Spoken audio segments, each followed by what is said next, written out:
Welcome to Flat Earth Debate Uncut and After Show.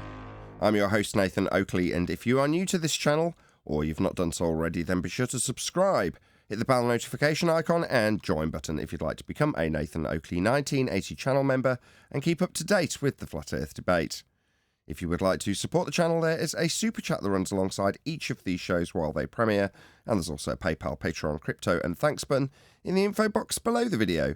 Speaking of Patreon, I'm going to do a quick shout out to all of you who do support me on Patreon. So, a massive shout out of thanks and appreciation to Rod, Todd Wilsall, Jason Hornsby, Christoph Fournier, John Travolta, JMiles24, Unamento, M, Iron26, Endless, Goldie McKiernan, Retro Bill, More Books, Cannabear, Fibre Oats, Bogey, John Kays, Patrick Gunnels, Banter, Will Brax, Troy Shuker, Harry Blade, Mobile Max 777, Neo the One, Rob W, Reese Pound, Del West Watson, Marie and Eland's Unbelievable Productions, Blue Ridge Ranger, The Real Gabster, Abraham Mohammed, Skeptic936, Life is Short, Texas Mike, David Wayne Foster, and Dank.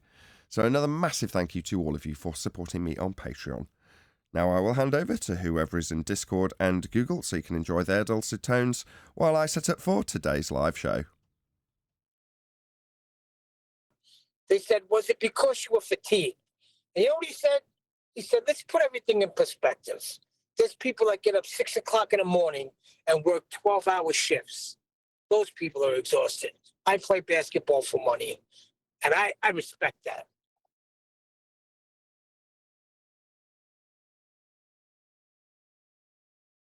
Could I ask a question about the horizon, if anyone's listening? I just wanted some clarification on the dip correction. I don't usually get a chance to speak, but I've got this quiet minute, and it's been going through my mind, because if you look at a horizon, if you carried on looking, if you, beyond that horizon, your vision would be going down into the ground. And I presume that's what the dip correction's for, to give you actual sea level, which is the thing that's actually, as flat as it's ever going to be. So you're trying to adjust that angle down to sea level, then get a line that actually is perpendicular and goes out into the infinite space as flat as possible. Because if you're just looking at the horizon, your eye will hit the horizon, and then what you'd be seeing would actually be going down into the ground. Please say you're 5 foot, 6 foot tall.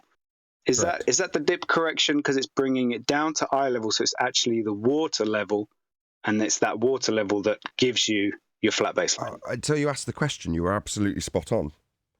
But your question made you wrong. But up until that point, you were perfect in the description that you gave. So what you're doing is you're bringing, in terms of the lines on a page that are taking place, you're bringing your eyes down to water level. So as you correctly already identified, what are you looking at in the form of the horizon? Well, what you're looking at is the ground meeting the sky, or the water in this instance, right? Because you're talking about sextant measurement, but so presumably out at sea. But so the water meeting the sky, right? But the water level is below you. Now it's rising up to appear at eye level, but it's still the point below you. Therefore, if you just draw a line to the horizon, as you already said, that would be going down, because you're looking at the ground, which has risen up to your eye level, but it doesn't alter the fact that that position is above where you're trying to actually measure, because you're trying to establish a baseline, a flat level line. Well, the horizon won't quite give you that if you're taking your sextant measurement from 6 foot above whatever boat you're on, above the sea rather. So yeah, you've got to correct that down. So that's all it is. It is actually really, really simple. There's not a lot to it. It only becomes complicated when Sphere Earth believers start asserting that you're measuring the dip to a point that's below ground level, i.e. the geometric horizon, if they're talking about a tangent point and the correction to that. But it isn't. It is merely a correction to the perpendicular with eye level if you were establishing it with a bubble. In other words, you wouldn't have to do anything if you've already got parallel to the ground, because if it's parallel, who cares if the point's below where you're measuring out to? But if you're using the horizon, yeah, you're essentially looking down slightly, and you've got to correct for that to get it flat and level. Any more than that, you'll have to ask 10th man or Brian. That's about the end of my knowledge in the subject. Sorry. Hopefully it was helpful. Yep, it makes perfect sense. It's that one of listening to 10th, like the penny only dropped like literally a couple of days ago, that everything's below surface level. It's like, it seems so simple. I didn't really get it. And then eventually it's like, oh my God, it's so obvious. Yeah, everything happens then because it's that drop. If you look at the horizon and you followed that line down, it would carry on down and below. So anything below surface level, all the Earth has to be below surface level. No. And it's one of those ones Not that... exactly. The globe Earth is below surface level. So if you imagine that in their descriptions, everything's falling away from you, from your position at 8 inches per mile squared. Well, if you're drawing out any line whatsoever that's a base for a measurement, then that is in essence the starting point for the globe assertion in the geometry. But that means that if you imagine what we call Dingleberry Earth, anything that you assert about that is going to take place below the horizontal baseline. In other words, below surface level. So when we talk about being below surface level, we're not talking about dip angle correction for a parallel line that you haven't got if you haven't got a bubble in your sextant.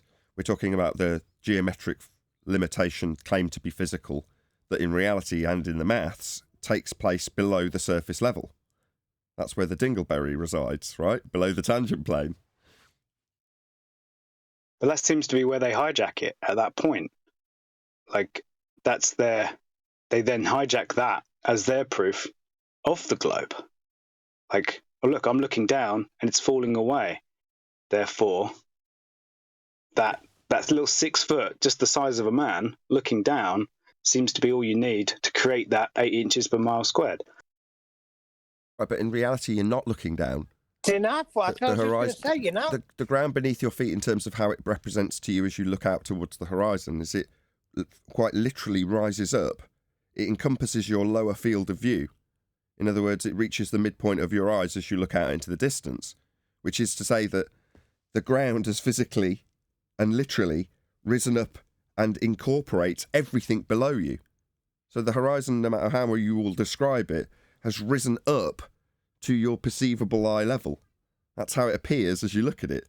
So to assert that, no, what you're actually looking at is the geometric horizon that's fallen away from you at 8 inches per mile squared, either has you leaning back on your ankles to draw a straight level line out to the horizon, or, more realistically, you standing up straight on their globe but looking below surface level to the tangent point horizon.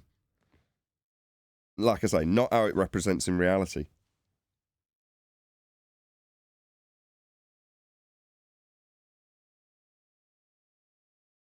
Cool. Thanks, man. Pleasure.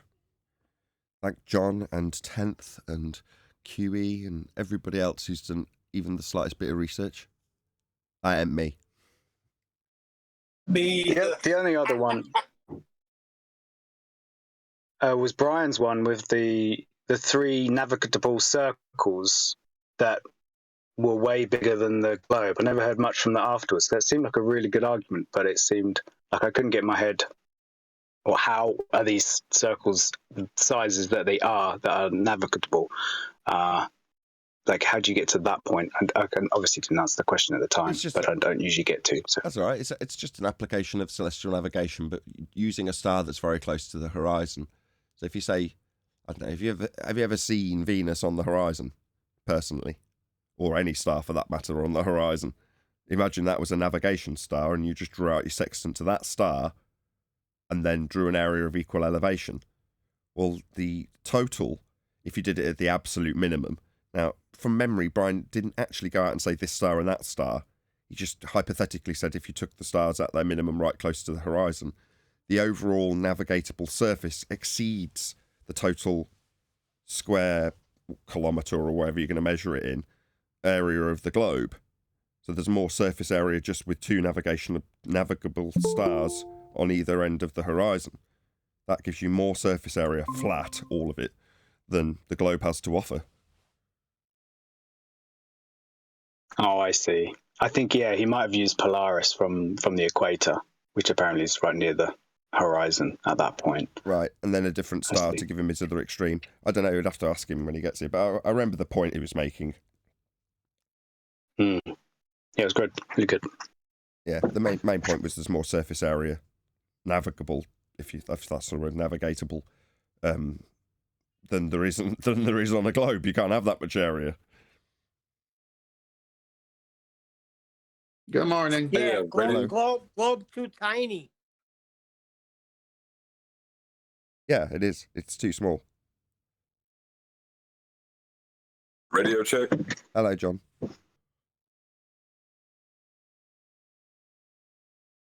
Good morning. Hey, 10th.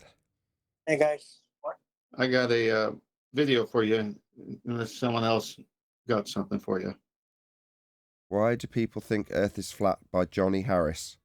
Who the hell is Johnny Harris? It's 3 years old. It's Okay.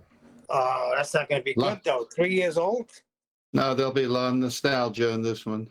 I mean, even the title's a stereotyping fallacy. Oh, there's a lot of that. Oh, yeah. Yeah, I don't doubt it. Okay, yeah, we'll definitely cover it. Let's have a quick listen to the first few seconds. If you were able to look through the perspective of a person who thinks the world is flat, you would see this. The North Pole is right here in the center. The continents splayed out over this plain. And here on the edges, you'd run into a 150-foot wall of ice. We don't claim any of that. Like, literally none of it. Here. So, stereotyping fallacy that immediately is objectionable to me as a self-declared flat earther. I don't claim there's a 150-foot ice wall or whatever you said it is. I don't claim there's a map that's got a bowl shape to it. That's a reification fallacy. And those models have come, if they've got latitude and longitude lines plotted on them, from a flat plane to begin with. So, makes no odds which model you pick. Guarded by NASA employees with Oh, right. The ice walls guarded by NASA employees, says who? Where's your evidence that flat earthers believe this? guns. And how far that ice goes outwards. And when people try to go down there, they get turned away at gunpoint and put in prison. It's Eric DeBay. So, a stereotyping fallacy where one man has said that. The heavens are a dome that arcs over the flat Earth. The sun, the moon, the stars, they're all just little balls of light in the sky. I mean, that's self-evident though, isn't it? Yeah, beyond your immediate assumption that they're planets, that is self-evident. They are just balls of light. I don't know about that. You'd have to ascribe some three-dimensionality to them somehow, but you can't do. But you're strawmanning us though, eh? Telling us what we believe they are. Balls, no. He's kind of strawmanning himself a little bit too, because the celestial sphere model has the stars as a dome over your head. Is he confused about which model he's talking about? I think he must be, because that model you've just mentioned was the model that turned into the sphere. So maybe he's a bit confused about what his own model, which he probably won't mention too much about, is. We'll see. That move around just above the Earth's surface. Just above. Who's ascribing height to them? I haven't ascribed a height for you to say that, vague though it may be, they're a certain height above the surface, just above. No, I didn't say that. We ask on a daily basis how far they are. There are loads of people who actually believe this. Right, you've shown one. Here's the next. Presumably this is two. YouTube channels and Facebook pages, you'll see hundreds of thousands That was a load of NASA astronauts that you showed in one image. What the hell? You're suggesting that the flat earthers are NASA astronauts? of followers. Google searches for the term flat earth proof over time look like this. It's become incredibly popular. And recently a poll showed that only 84% of Americans agree with the statement, "I have always believed the world is round." A massive appeal to consensus. Okay. 84%. Who cares? What was the poll? What shows the amount of people that were covered in the survey? You know, give us a bit more details rather than just focusing on this random statistic. And if you're 18 to 24... Go on. Isn't that the wrong genre, believing the shape? That doesn't even make sense. I don't believe in shapes. Like I see shapes. Doesn't make sense. That's more like 66%, which is like dangerously close to half. What is going on? When you get your next big idea, Grammarly's tone suggestions can help pitch it with confidence. Here. Now, the North Pole is the center of a deep ocean, whereas the South Pole is the center of a high plateau, which averages 7,000 or 8,000 feet in altitude. Oh, what the hell, man? Is he suggesting that Admiral Byrd is a flat earther? So your reference for, or your citation for us as a whole, flat earthers that is, saying there's an ice wall, is Eric DeBay and Admiral Byrd. So 50% of your citations aren't flat earthers. Was he aware of this when he made the video? Admiral Byrd's not a flat earther. On the contrary, he's there propping up your propaganda. This is frustrating, and what's even more frustrating is What, that Admiral Byrd told you there's a bloody great ice wall? What's that got to do with me as a flat earther? time I try to look into this and understand it, all I see is coverage of like flat earther conventions and like interviews with these people. Really? If you made this 3 years ago, it would have been right around the time that everything we did got shoved to the bottom of the lists. So what you're saying, when you do searches, you just come across flat earth interviews and conferences. Do you hell? You come across Simon Dan and Dave McKeegan and Professor Dave. That's what you come across. You don't come across us. Far from it. We absolutely know for a fact this ain't it. These interviews are interesting, but I want to understand like how someone with a thinking brain can actually get behind this. What is this actual belief? Where does it come from? And not a belief. Go ahead, blockhead. Blockhead. Hello. Hello. How are you doing? Very well. Did you have something you wanted to ask? Oh, no, just joining the chat, mate. Just listening. Trying to mute myself. So, yeah, if you could figure that out, it'd be great. Otherwise, we just hear you moving around.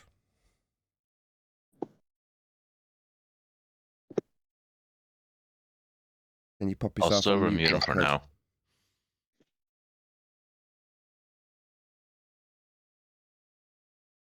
Fair enough. They get offended if you're serving you. Yeah, we'll get into a bit more of that in the live show. You think that one deserves a review? You ain't kidding about nostalgia. I don't care. Why not? We've got it up now, queued. Well, I think so, because there's a lot of people that still ask questions about that. Ice walls and things like that. Let them hear what our stand is on that. I've stopped being fussy, John. I'll cover whatever at this point. You'll cover out? Yeah, basically. Brilliant. Right, well, I've just come from Arwen's show. He's freaking out over there because for 30 years, well, no, serious question, right? Skippy, the bush kangaroo, was he played by a wallaby or an actual kangaroo in the TV series? I don't know. Well, Arwen thought he knew. It's turned out to be wrong. He's free. He's having a fucking meltdown. It's hilarious. Excuse my French, sorry. As long as he's not ascribing some sort of Mandela effect, I'm okay with him freaking out. Mandela's come up in the chat. Don't worry. Wait, what show is this? Because I've never heard of it. It's like Lassie and Flipper, but the Australian version with a kangaroo called Skippy. Got it. Isn't the Mandela effect just like assholes that won't admit they're wrong? Yeah, to a certain extent. There are various different reasons why people misremember things. So, for instance, allegedly Dave gave me one of his Mandela effects, and it came out of the blue for me because it was, at the time at least, unfamiliar, which was the idea and notion that, is it C-3PO? Had a gold leg, and both of them were the same colour, right? And unbeknownst to Dave, what my first job was, technically not, it was my second job, but I worked with the electronics, specifically home audio hi-fi laser disc at the time. This is back in the 90s. And what we would do is we would take somebody down with the Criterion collection, which was like the shit-hot best possible quality you could get of Star Wars, the original one. Like now, that box set's probably worth hundreds. Anyway, beautiful picture is what it produced, and we'd blow it up on a massive telly or a projection screen or whatever was in the demonstration room. And you take somebody down and you go, well, you know, pick one of the movies off this shelf that you know. And most of the time it would be Star Wars. So they'd pick Star Wars off and you go, okay, come down, have a look. So you bung on the laser disc, it would whir up, and you play him the movie. And one of the first things that a lot of them would say was, what's going on with his leg? And you're like, yeah, you don't remember it from the cinema because it was, you know, all exciting. But on your telly, when you've watched your video, you don't get to see it in this quality. So you don't notice, because of the grainy, crappy quality of a VHS tape, all of the beautiful colours that are on the movie. Well, you buy a Laserdisc player from me for $1,000 and you will. And that was the sales pitch. The idea being that you showed them something that they didn't realise was even there until they saw it in glorious quality. Fast forward 25 years, people get a Blu-ray copy of it and go, oh my God, he's got a silver leg. Yeah, he has, yeah. Shocking, isn't it? But that's not a Mandela effect. Same with misremembering things. Now, Hold on. I just want to do a quick Hold on. plug. Hold on. Nearly there, Neil. Just calm down. Right. Paula, and to a certain degree, they're on parallel lines with this description. Infinite Plane Society, although it doesn't necessarily appear much on YouTube anymore, both had the same pretty much description of what the real Mandela effect is, which is to say that it's the memory hole from 1984. It's standard media practice to completely change their story. Now, when it happens to you and you see the media completely change their story, most people don't bat a bloody eyelid. They don't go, Mandela effect. No. The story's completely changed, hasn't it? They've done a total U-turn in terms of what they're telling you. Yeah, isn't it obvious? Because they've done a total U-turn? No, most people are totally oblivious. But then when there's mismatches in terms of the information that's kept in the back catalogues of media, when it doesn't jive with a different story or the same story that's got a different narrative, people are all shocked and shaken. Like, it's just standard media practice to change stories. They do it all the time. And there's also the dancing bear aspect of it, where, have you ever seen that video where you're supposed to watch the number of dribbles between one team? And did you notice the bear as you were counting the number of dribbles? No, you did not. Well, that's the interesting thing. Very few people can. So, and then when you have the idea of a memory interjected into an ambiguous memory, right? So they say, this is how it is. You assume that's how it is. And then when you see that it's not that way, you know, all of a sudden there's controversy. Right. A lot of it was born out of ignorance in terms of Nelson Mandela in the origin of the namesake for the effect, which is to say that a lot of Americans thought he died in jail. And then, what do you know? He was not dead. It's like, oh, right. So you weren't around while me growing up in a very black community, well, not very, but very for the UK, were wearing Free Nelson Mandela t-shirts and singing songs about freeing Nelson Mandela. You know, I can even remember the song, Free Nelson Mandela, right? That was a pop song. Oh, right, you don't remember that? Yes, because you didn't have it in the States. Does that mean he died in jail? No. First of all, I agree. But Chocolate swears that Darth Vader said, Luke, I am your father. And I know he did not say that. It says, no, I am your father. Right, but there's plenty of toys that say it. Oh, no, it drives me nuts. People remember the misquote. He swears they said, look, I'm your father. And Yeah, people remember the misquote. That's what it is. So you come out of the movie and you go, wow, that was a great movie. And then someone asks you for the spoiler details and you go, it turns out that Darth Vader's Luke's father. Oh, how does he find out? Oh, well, they're in a big battle and he tells him, Luke, I'm your father. Oh, wow, he really just tells him that. Yeah, comes out, straight out, tells him. And then you just remember the misquote. And then everybody repeats the misquote. And then that's how it gets remembered. And then when you hear it in the movie not said like that, half the time you probably wouldn't even notice. In other words, you'd watch the movie and you'd be oblivious of the fact that you still remember the misquote after the movie's ended. And you've just watched it. Yeah. Yeah, but what frustrates me with chocolate is if you listen to it in its context, the discussion that they're having, the only thing he can say is, "No, I am your father." Yes, as my He father said, died. Obi-Wan never told you what happened to your father. Yeah. So he says, "You told me you killed him." Then he says, "No." The Mandela effect is like watching that dancing bear video and saying, no, there was no dancing bear. The past has changed. That is the reaction of what people are calling the Mandela effect. Right. And it plays into current Plot twist theory. pop narratives for the replacement religion that we'll end up with, parallel universes and timelines that can change. They've been trying to indoctrinate us with it since the 80s. Yeah, plot twist new theory.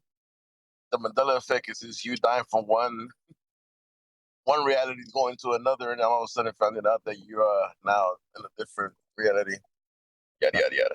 Is that Albariqua? Yeah. The book, I'll have to remember your name. I recognise your voice. I don't know your name. I recognise your voice. So there's this other physical world outside this physical world that's also physical that we're just not in.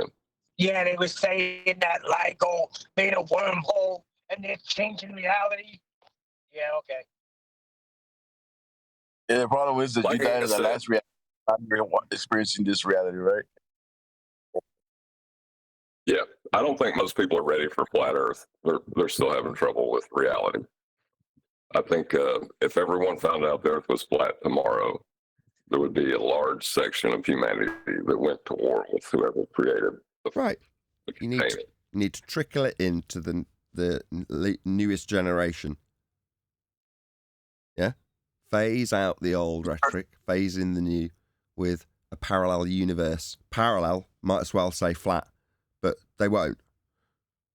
But they'll fade out the globe religion over time. It might take 100 years, but it's only been around for 150 in real terms, like as a overarching Western worldview. Seems to me that 150 years is realistically how long it's had a proper foothold. 3 generations is all it takes to completely change the paradigm of a nation. But in this instance, it hasn't worked, has it? Because 5 generations in and everyone's starting to brace against it. Now, is that because they've intentionally decided to change the narrative that we're going to be living by moving forward into the future in a quantum world? You know, it's taken them, 60 years to actually start rearranging the rhetoric? Oh, this is a slow wheel that turns, eh? Well, that's assuming an overall guiding hand to it.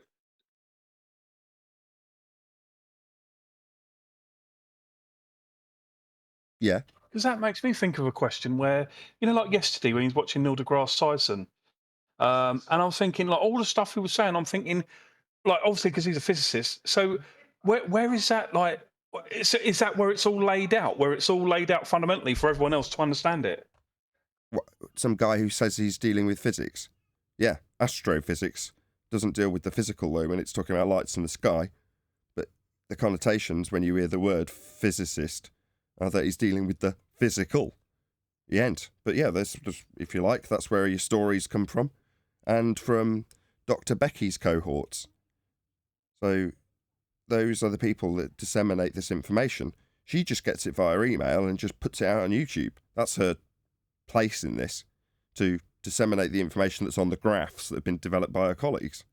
So she gets emailed a graph and then she puts it out to the public on YouTube, talking about how the graph works and what it means and how fascinating it was that this light was burning for 8 days and didn't match up with the predictions that they had previously and how things had got to that's her job. But, the rest of her colleagues are putting the graphs together.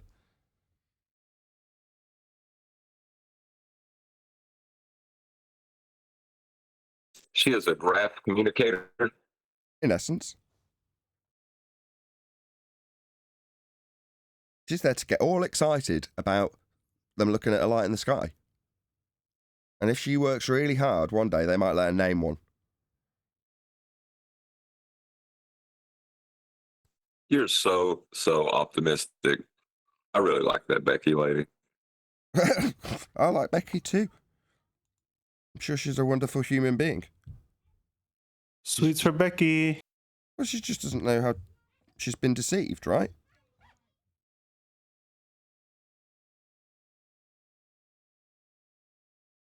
Well, I was hoping she got the name of Star. That would be great. That would make her day. Yeah. It's also in her best interest to not, figure out any type of change to her narrative. Correct. There's nothing but pain if she comes across us. Now, presumably, in the cursory coming across us that she might have done, there'll be instant denial. Just idiots. And then it'll be discarded before it's really even absorbed. Because most people's arrogance level is off the charts when it comes to the globe earth belief. It's not a belief to them. It's like, that is just the world. That's why it's so easy for them all to beg the question. It's like second nature when you believe it's true. To them, saying the sky is not a vacuum is akin to saying the sky is not blue. It's like, well, they already know it's blue. There's no way you're going to argue about this. I already know. Like, yeah, but you don't know that it's a area that you can traverse in a rocket like they're claiming and showing you when they're on stages. But you believe that bit. You just don't recognise it as a belief. Because as far as you're concerned, why would they lie? Why would they put men in high wire harnesses and then put them behind green screens and pretend that they're floating? Yeah, why would they do that? The why has always been tricky. Who cares the why? Like, we don't know a narrative. I We don't don't know their intentions. The why is interesting for the tabloids. Doesn't have any consequence on the debate, though. The motivation is a fallacy if you start appealing to that. If you start trying to disseminate to somebody Why would who's they an lie, opponent. Nathan? Why would they lie? But who cares why they lie when you can show what they've lied about and how they're lying? That's how you win the debate. Appeal to motive fallacy. Who cares what motivated him to kill the person? He's holding the knife dripping in blood. Does it matter that it was for the life insurance money? Or whether or not it was because he couldn't stand the sight of her? Doesn't matter what the motive is. If you can show the lie, if you can show where it's not real, if you can prove it's Narnia, does it matter why they created the wardrobe? What was the motivation? If we were under the paradigm that we are in Narnia and there's a gateway to a different dimension, I mean, bloody hell, that's where we're going, isn't it? Let's be honest. They're going to have us travelling through wardrobes. They just won't be called wardrobes. They'll be called hadron colliders. Or whatever. But there'll be gates to the to different dimensions, like in bloody Stranger Things. That's what they want us to believe in. And if they've got somebody in 100 years from now on the 3D holographic telly showing you that they're traversing the gate into the upside down, the other dimension, if it's on telly, people will believe it. And the question will come in the future, well, of course we're in a parallel dimension with Z, that other dimension that parallels ours. I mean, that's obvious. We see it all the time on the telly. Why would they lie?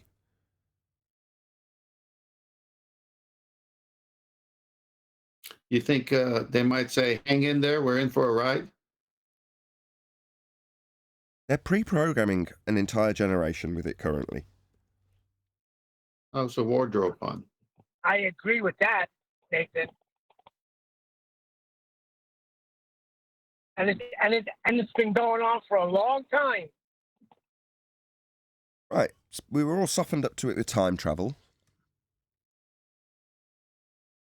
And now it's parallel dimensions. Don't forget the movies.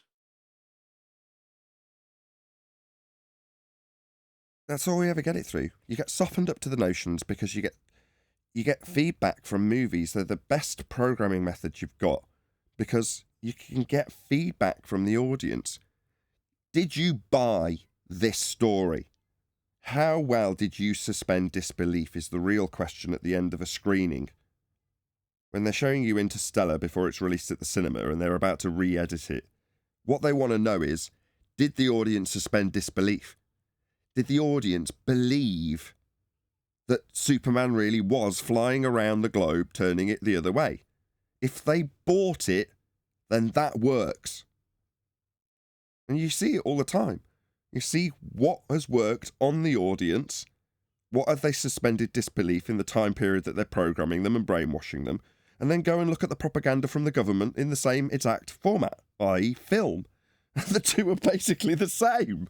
Why? Well, because they already knew what worked on the public to get them to suspend disbelief. Right? They knew what would work, and they refined it. And when people came out of the movie, they went, crap, I don't believe 1 second it was a Martian. It looked like a guy in a suit. I didn't believe it for once. And they go, right. So that didn't get the audience to suspend disbelief very well. Let's try again. See what does get them to suspend disbelief. And when it works, that's what they use. People are all shocked and I will shaking. say it's interesting that Hollywood and NASA developed at the same time. Yeah, exactly. The bullshit story that you're going to get in 5 years has the refinement around the storytelling and the method of cinematography at the cinema before you get this is this is it, but real now.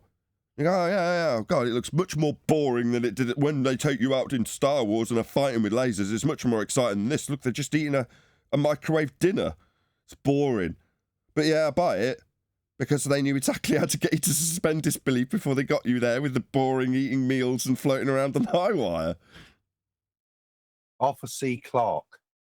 I was just having to look it up, but he's the guy that first came up with the concept before it was ever done and then put into real practice by scientists or considered by technology companies. But it was Arthur C. Clarke that postulated the idea of a geostationary satellite which would facilitate communications on the Earth.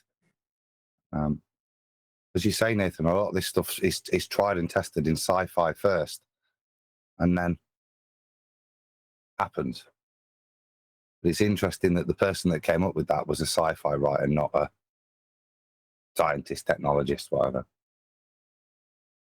Well, we go back to Hubbard. Wasn't he a sci-fi writer? You know, I used to be able to imagine satellites so easily before I started hanging around you troublemakers. Now it just seems so ridiculous, I can't even imagine it. I always think I'm going to shoot another guy with a slingshot.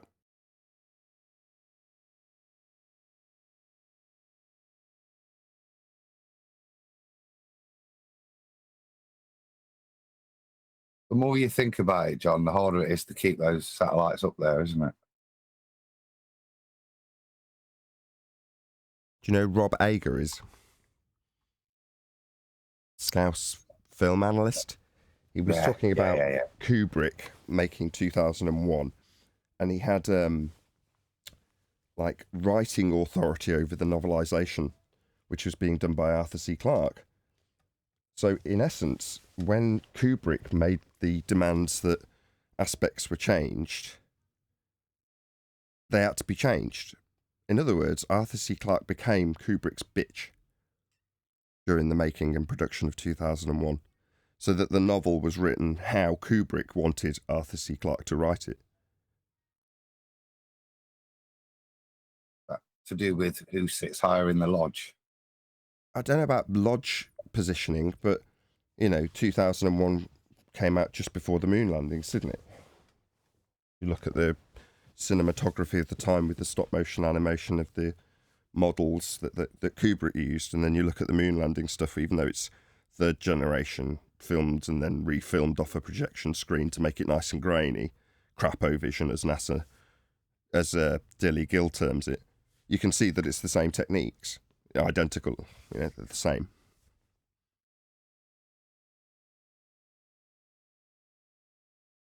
But the idea behind that is if they accept that in 2001 Space Odyssey, even though they know this isn't real, this is what it would look like when the moon landing happens, it's easier to accept that it did. Yeah, pretty much. Okay, no, that's just an interesting theory. I just want to make sure I understood it.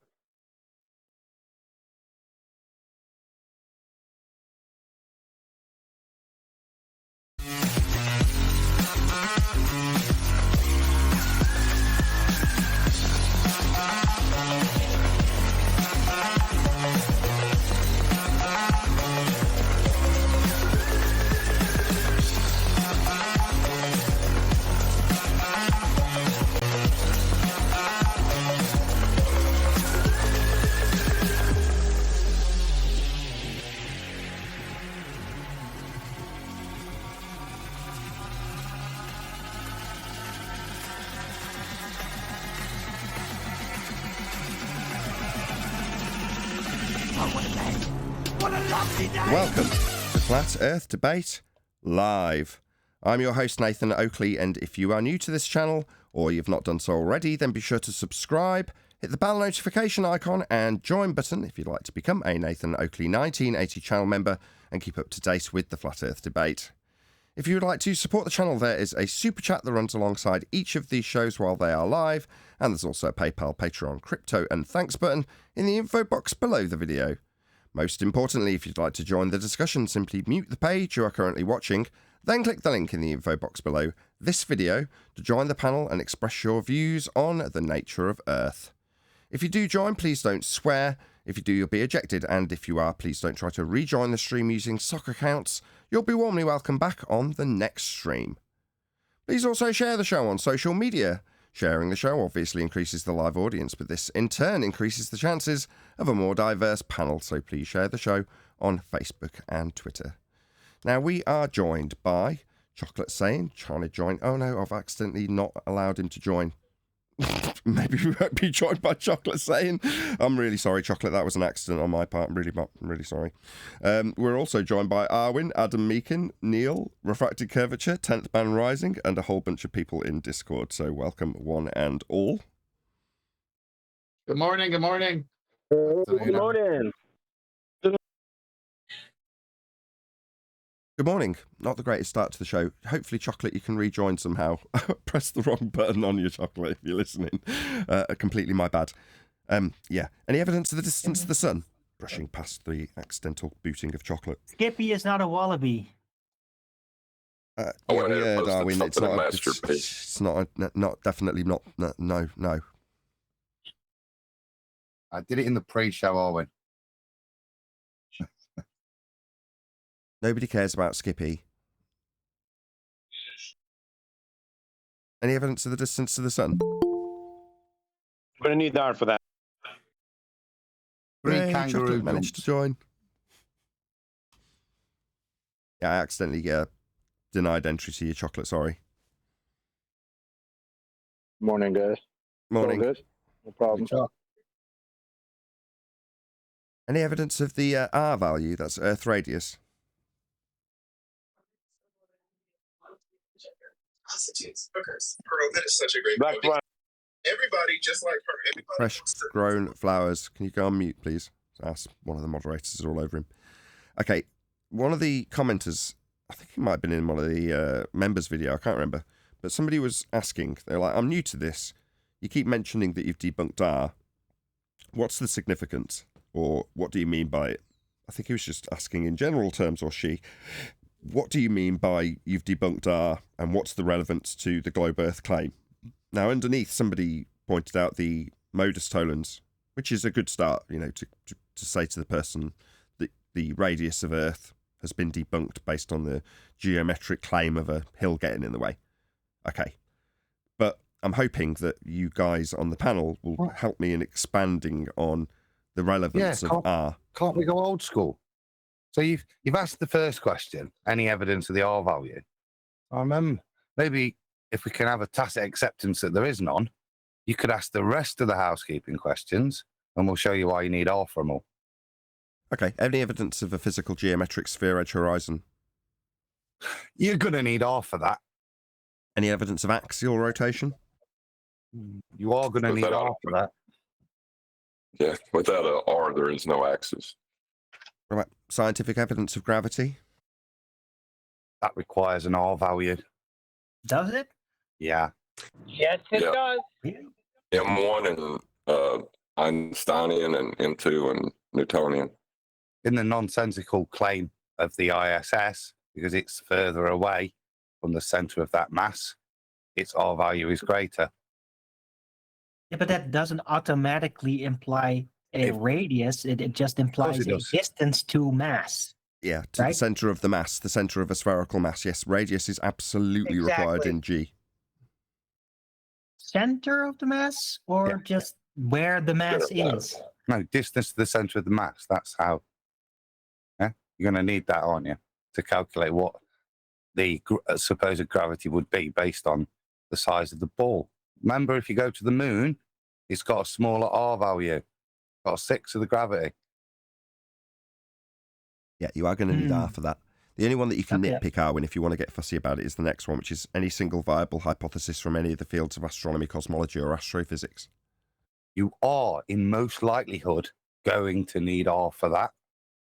Agree. Nobody in that field knows uses the scientific method. So Adam's answer. Adam had enough time to think about his answer. Just repeat your answer, Adam. He had enough weasel words and it was perfect. I'll do it again, Owen. Any single viable hypothesis from any of the fields of astronomy, cosmology, or astrophysics. yeah, nobody in those Not you, fields bloody hell. uses the Bloody scientific hell. method. It wasn't subtle in the slightest. I said, Adam, really good answer. Can you repeat it? Adam says, go on. Can you repeat the question? So I do. Oh, I thought he said Arwin. So Adam. I forget it. I thought that Adam said Arwin. I did. In the most likelihood, you're going to need R for that, is the best answer you can possibly give. Because anything heliocentric that's going to be asserted to be a scientific hypothesis-based claim is going to be utilising the R value upon making any claim that's in reference to a sphere. But you can't just say any scientific evidence from any of the fields of astronomy, cosmology, or astrophysics and immediately just say you're going to need R for that. Because what if they don't? Well, they will if they're going to talk about a sphere. They might try and move it away and discuss, say, 2 stars and say how far they are. If they're going to use them, then they're going to be describing the SI unit as an astronomical unit. That astronomical unit requires R to be derived. So even if you're not talking about the Earth and you're just looking at stuff in the sky and you're trying to describe distance, you're still going to use R as your determinant for the ratios. Yeah, Adam, it would be safe to say that any phenomenon they're going to describe will require an R value, right? Yes, exactly. Well put. Just going to do Sensual Goat's super chat in hopefully the tone that he was hoping when he wrote it. And it's an announcer for a football game, which is to say, Jesus saves, Moses misses, the rebound, and it falls to Rooney, and he scores! I think that's what he was going for with that super chat. Thank you very much indeed for the super chat. Really appreciate the support. Sensual Goat. I don't know why Arwen is fighting against this. You're going to need R for Arwen. You are. Right, there's only 50 people watching. Did anybody actually share the show? Please share the show on Facebook and Twitter. Go on, Arwen, sorry. I was just saying, like, that's fine because I do actually have a radius value. Okay. Any evidence that it was an Earth-based radius measured from a physical Earth that was spherical in nature, Arwen? No, I don't have an Earth-based radius to me as a person. That's all we're I'm interested not that in. big. No, that's all we're interested in. Molten Iron Core? Molten Iron Core? You're going to need R for that. It was 10th Man that said it was R in Arwin. Not me. I got to get some control of my panel. What about the Molten Iron Core? You're going to need R for that, aren't you? You are. It's an obvious one, that one, I'm afraid. You're going to need a number of different R's to get your different That's where you would have to go to measure the R. Well, yeah. So, so who's been there again? Well, let's see what we get for as a response to this next one. So, any evidence that you can acquire an elevation angle measurement from a curved baseline? If you use R there, you'll never get the measurement. Good answer. Yeah, you just make it flat first. Tangent plane. Tangent to what? Tangent to the surface. Wait, I've got one. If you if you take it back to an equatorial plane at the center of a presupposed ball for you to navigate, you're still going to need R for that. Did you follow that? If your assertion is a tangent-based horizon, I mean, what is it now? Atmo Day. But that aside, then what you will eventually do is transpose your tangent plane down to the equatorial plane so that you can use the celestial sphere to navigate.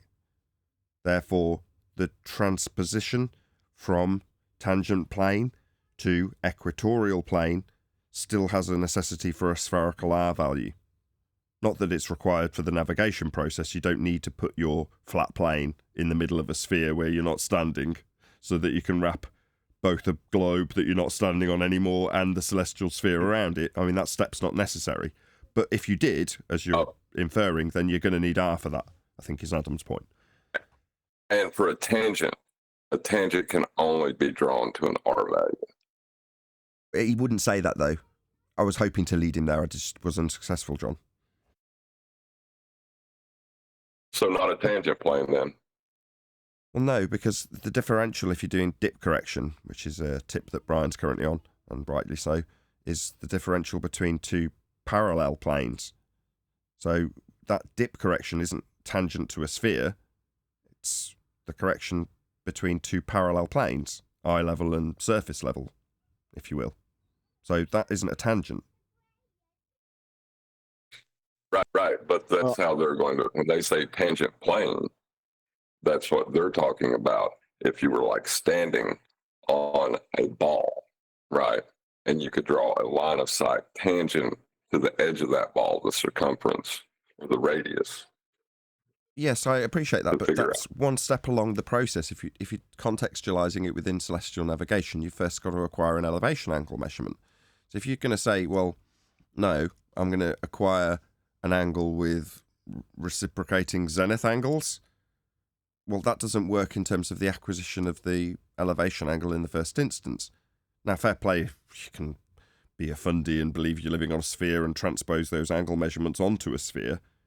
But to suggest that that's where your starting point is for the acquisition of the angle, it's back to the original question. Any evidence that you can acquire an elevation angle measurement from a curved baseline?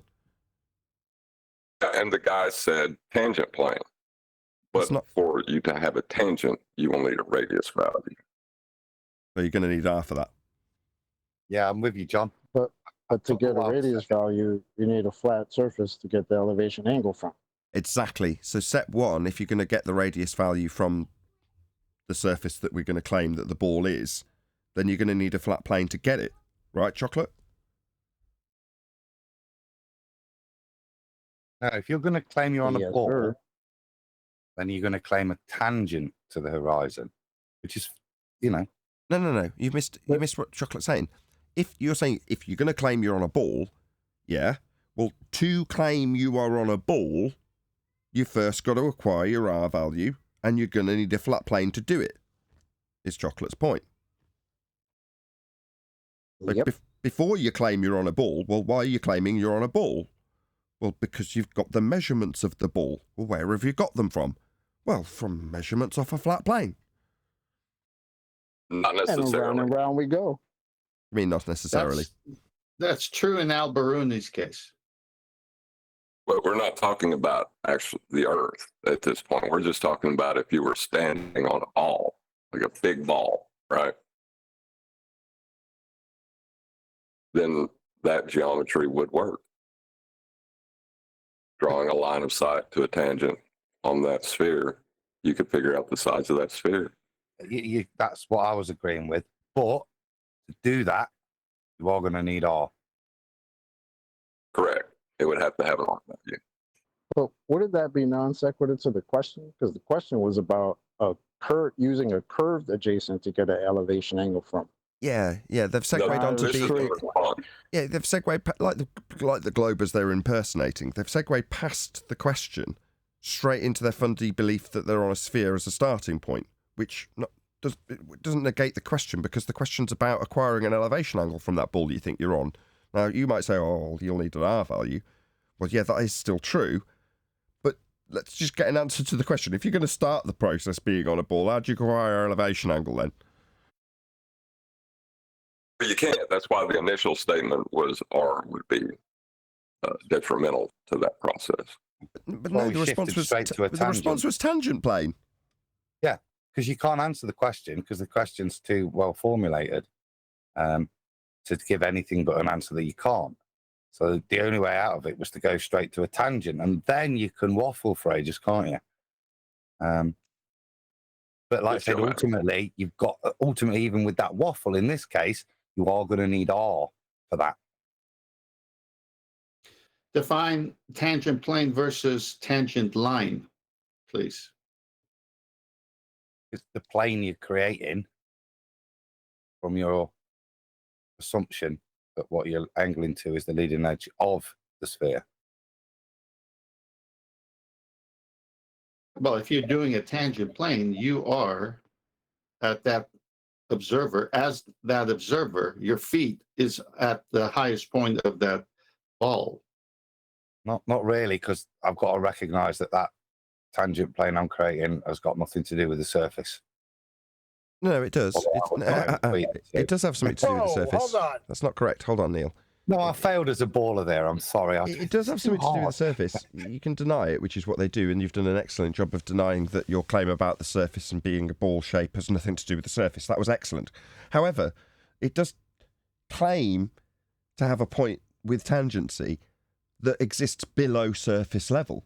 So while you say it has nothing to do with the surface in line with an anti-flat earther, it is in existence in the maths below surface level. Earth curve, that is.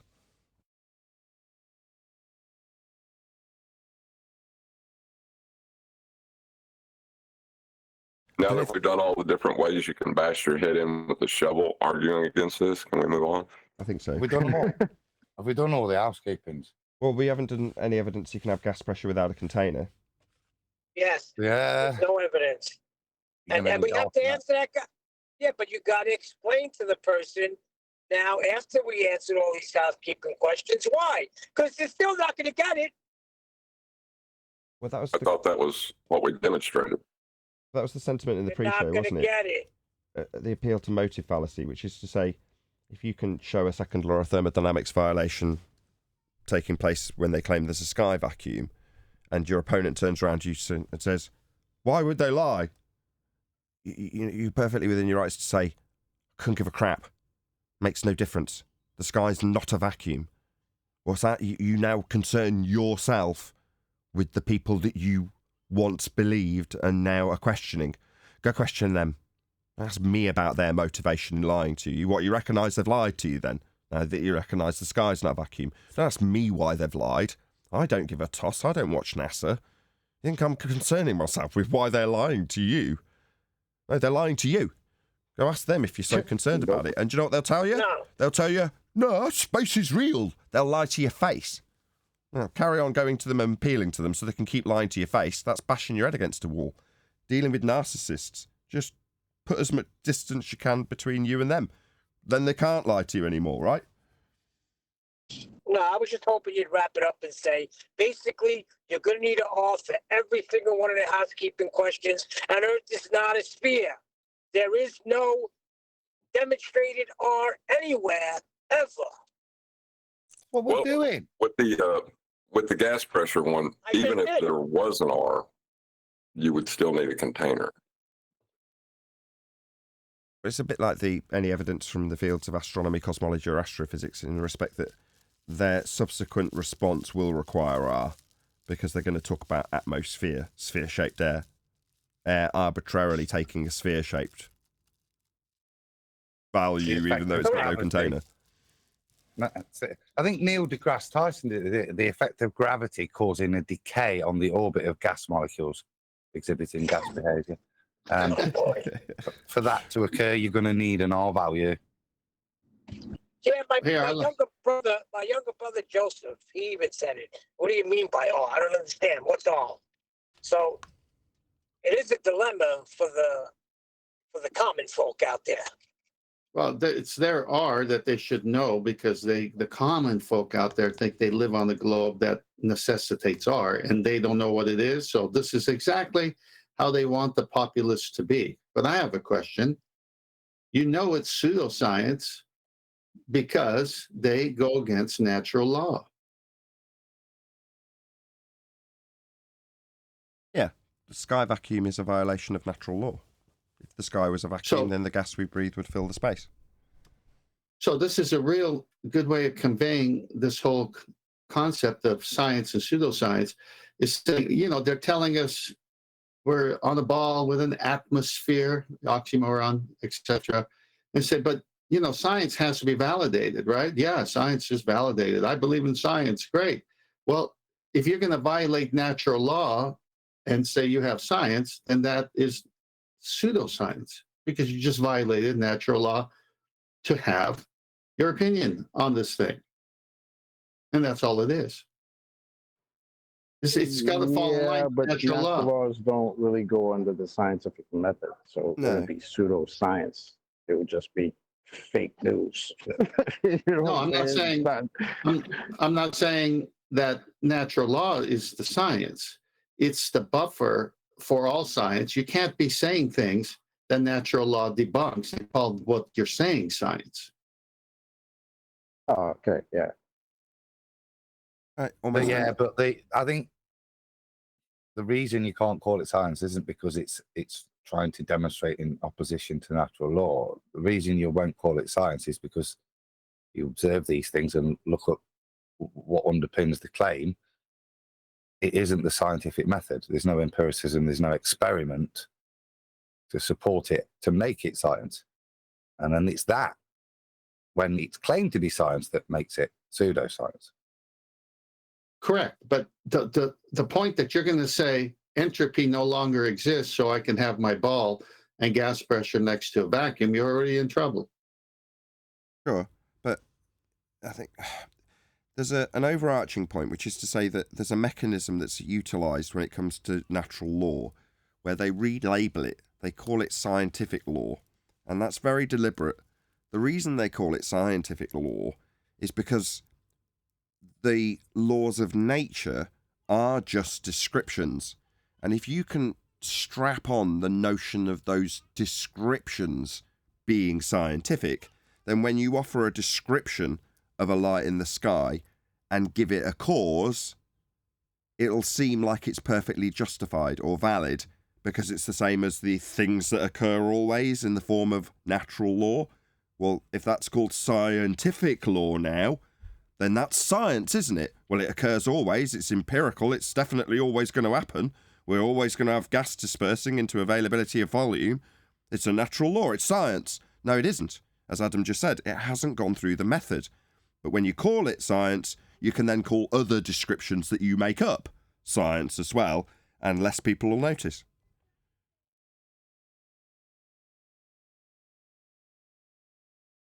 Yes, Nathan, very good point. Well made. Thank you. I thought about it a lot. Right, we're going to cover this video. This is Johnny Harris, who's, wow, he's got a bunch of subscribers. He's got 3.75 million subscribers. That's a lot of people. And yeah, he's talking about why we all think Earth's flat. Stereotyping fallacy after stereotyping fallacy, which we've covered a little bit of in the pre-show. So feel free to check that out, or become a Nathan Oakley 1980 today. Member today if you want to check that out before it comes out next week on the second channel, which is Nathan Oakley. Subscribe today to my second channel if you didn't want to pay to be a member and you did want to see the Uncut and After shows. So, as I say, we've got about a couple of minutes into it already. Unless there's anything anybody from the panel wants to add before we get into this, I've put a link to I do. Okay, I've put a link to his video, so go and check him out and let him know Nathan Oakley 1980 channel sent me. Flat Earth Debate reacted to your video about why people think the Earth is flat. Love your work, etc., etc. Go ahead, Neil. Did you say this guy has almost 3 million subscribers? There's something wrong. Almost 4. There's something very wrong. What Nearly 10 million views, the video, isn't it? Did I see? Yeah, these are all the views that I would be getting if I had any sort of promotion whatsoever within the subject that I cover as a specialist in the subject. But this Johnny Come Lately has just literally made a random video about it, presumably off topic for him, and he'll get 10 million views for it. Because every search result when he published it will have gone straight to him and not to me. If it gets to these numbers, Chocolate, I want expenses for this show. If we get to these numbers, you want expenses from me? I'd happily pay. Yeah, definitely. If this show gets to 10 million views, yeah. Oh, yeah, I want to pay. Yeah, I'd be happy on a salary. I'd be happy with a free membership. Don't have many stocks in the show. Sorry, what's that from the peanut gallery? You're not getting paid. What was that? No, go on, whoever that was, seriously. Or don't, just leave us hanging. That makes for good YouTubing. Anyway, I'll put a link to his video. You can probably see it whizzing by now. If not, I'll put it in now. And as I say, go to his video and just say, Nathan Oakley 1980 sent me, if nothing else. Because hopefully he'll return the favour if he was to respond to me and say, no, whatever nonsense you pulled apart that I said or you claimed I said isn't nonsense because of X, Y, Z. But check out Nathan Oakley 1980's video. Here's the one I'm responding to. There's a link in my info box where he's so kind as to repay the favour. But there you go, his link's there. Help him in the algorithm, as I would hope to be helped in the algorithm also. Man. And how do potentially millions of people believe that the Earth is flat? Okay, so it's not a belief. So your globe belief is based on a model that's been derived from measurements taken off a flat Earth, my friend. So, I mean, this might come as a shock, but Earth's measured, navigated flat, and your model of a globe came from those measurements. The grid system, the latitude and longitude lines, you don't have those without a flat Earth. Mapping them onto a sphere to then put them onto flat maps, yeah, project them back out flat. That's so that they work with the angles that originally made the models, including your globe. Your globe model requires a flat Earth. As an advanced heliocentrist, I understand that. Now, obviously, you're an amateur covering flat earthers. Here on Flat Earth Debate, we are advanced heliocentrists. And we tell the amateur heliocentrists who are scratching the surface of this topic how their globe belief came to pass. But the measurements of Earth, they're not a belief. You're in a category error. And it's not agree-disagree when it comes to how things are measured and how your globe was made. What's that, you still think it's a sphere? No, the notion of a sphere came from measurements taken from a flat plane. Shocking, isn't it? The water is completely flat, for as far as we can see and as far as we've measured, and the horizon is completely flat. I'm in Mexico now. Okay, so the two statements he made: water at rest finds and maintains level, and the horizon is the derivative term for horizontal. So I don't really see any objection in what he said other than the incomplete nature of water finds and maintains level at rest. But other than that, where's the contradiction? Where's the, no, that's not right. Where's that? I've been sitting on the beach reading everything there is to read about the history of people who believe the Earth is flat. So you've been reading a history of people then? Yo, wouldn't you find it a bit more beneficial to read a history of geometry if you're trying to figure out, oh, obviously my bad. Yeah, it's automatically assumed to be wrong, so you're looking into the psychology of the people. Yet meanwhile, Earth is navigated and measured flat, and your globe faith belief is based on a model derived from flat Earth elevation angle measurements taken from Polaris to give you latitude lines that then get mapped onto a sphere to then get rolled back out flat onto maps to use with navigation angles that are measured off a flat plane because Earth's flat. But you're going to go and look at the history of the people? That seems like a stupid place to start, given that you're talking about a geometry of the Earth, an aspect of Earth, or in your case, a belief about a shape of Earth. What's that got to do with the people? It's got everything to do with geometry.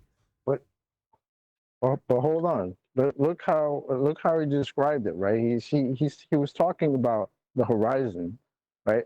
And how they support these crazy flat earthers think, you know, the horizon's completely flat.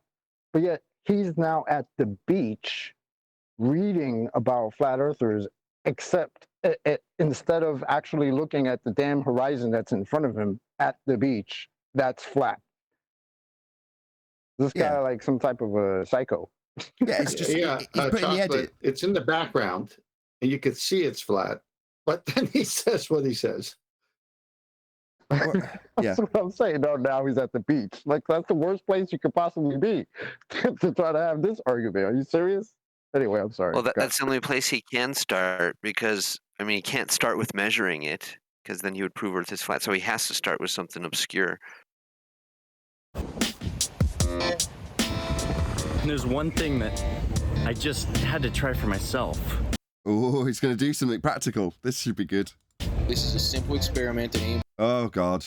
D. Marble talking about experiments, giving us all a bad rap.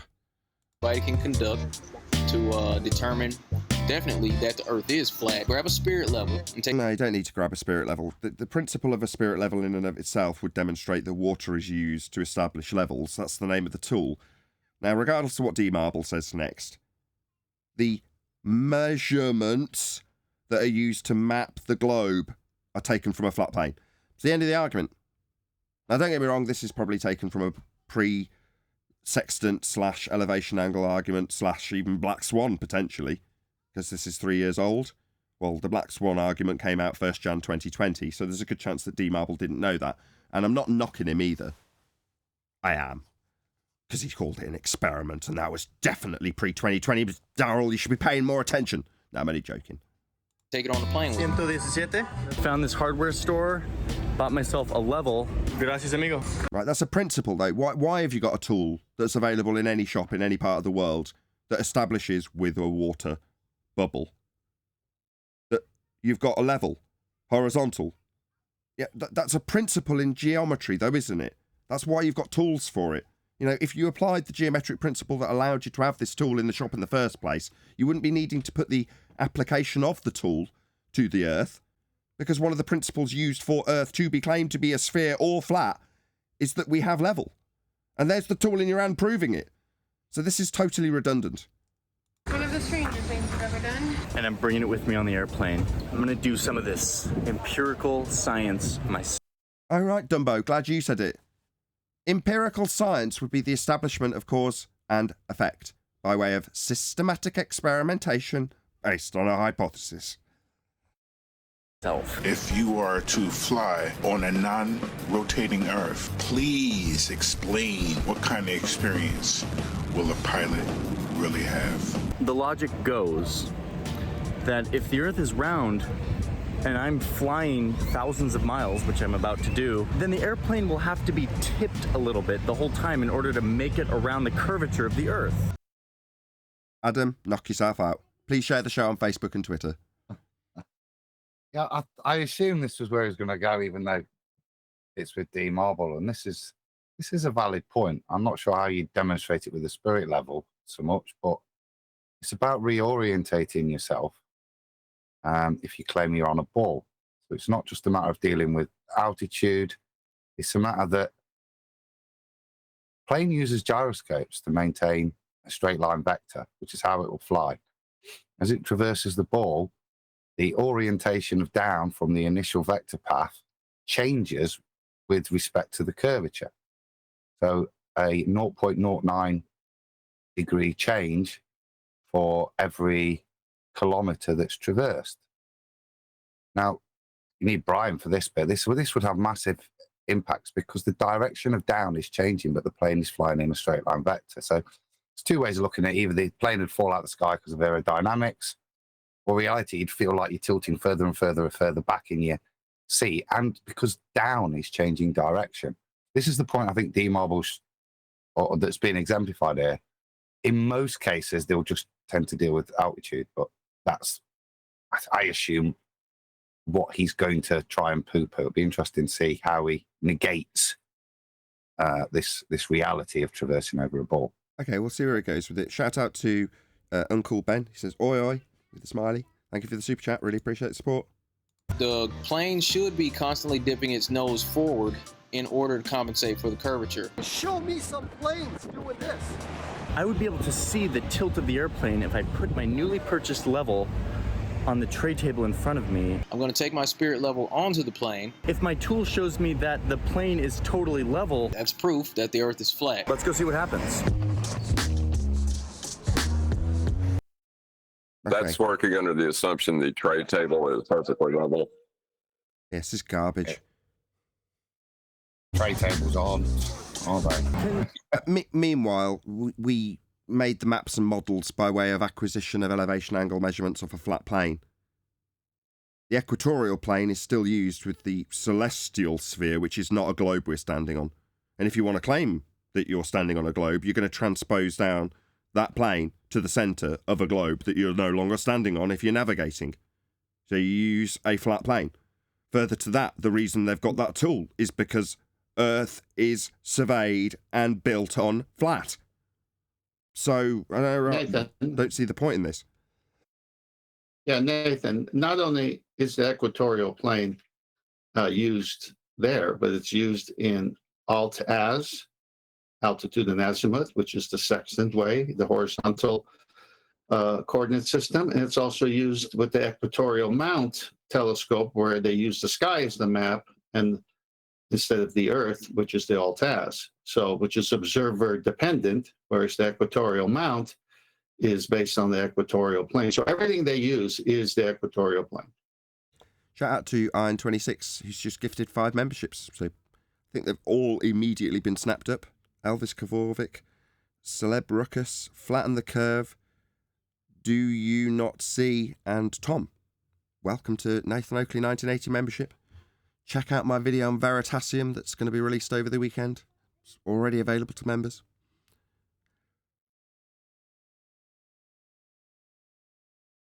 Somebody explain to me duty-free. Why perfume? Why is there so much perfume in duty-free? Why not look at geometry? Why not do that?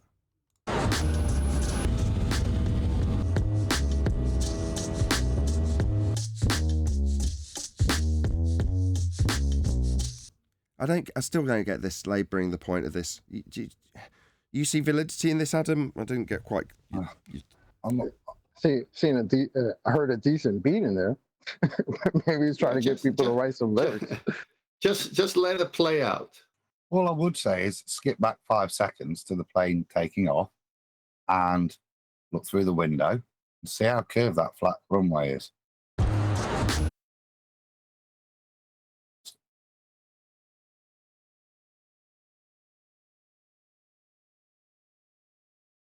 Look at that.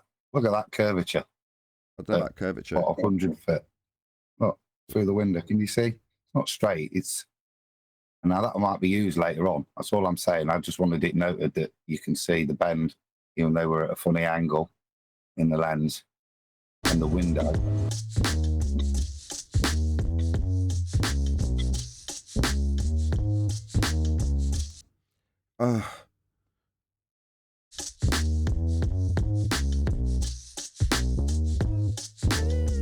Four hours on an airplane, and I'm back. Okay, take your bets. What do you reckon his conclusion will be?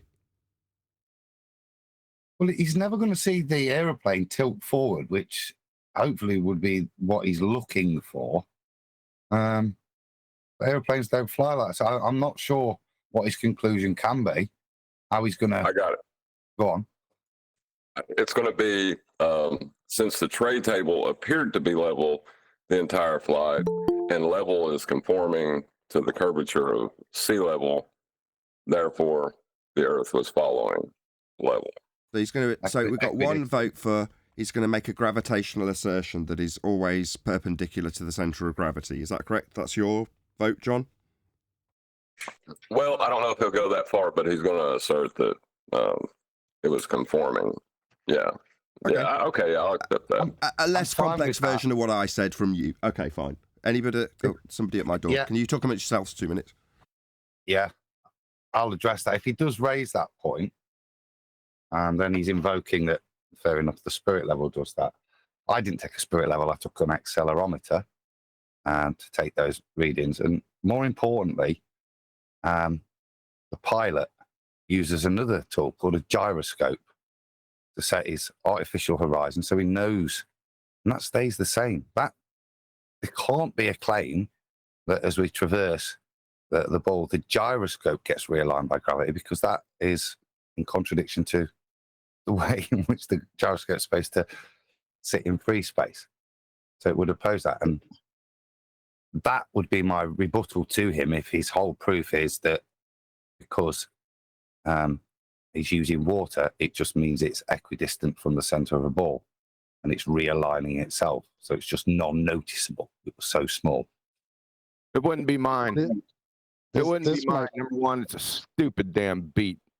Number two, he's not giving pedigree information. I know. Shout out to Chocolate. He's not giving you any pedigree information. How fast is the plane flying? How long is the trip? Right? Once you get that pedigree information, then you jump on the Globe Terminator website and you put it to the test, you clown. You don't need any friggin' gadgets to measure this. You can just use yourself, right? Is the plane descending? First, define curvature, you numpty. I got to hold back. No swearing, please. I do have all attitude this morning. No swearing. That's, yeah. I didn't. Yeah, but I don't know. I don't know what you'd said. I've only just sat down, but I assume you would have. No, your assumption would be wrong. Okay. Hold on a sec. We were guessing what stupid claim he was getting ready to make. That was what we were doing. That's where I left off. That's good, because that's exactly where I left off. There's just been a few other guesses that will, you can say you can claim them, even though I won't know if you're being truthful. Little level experiment worked wonderfully. Yeah, we've already covered this. It's not an experiment.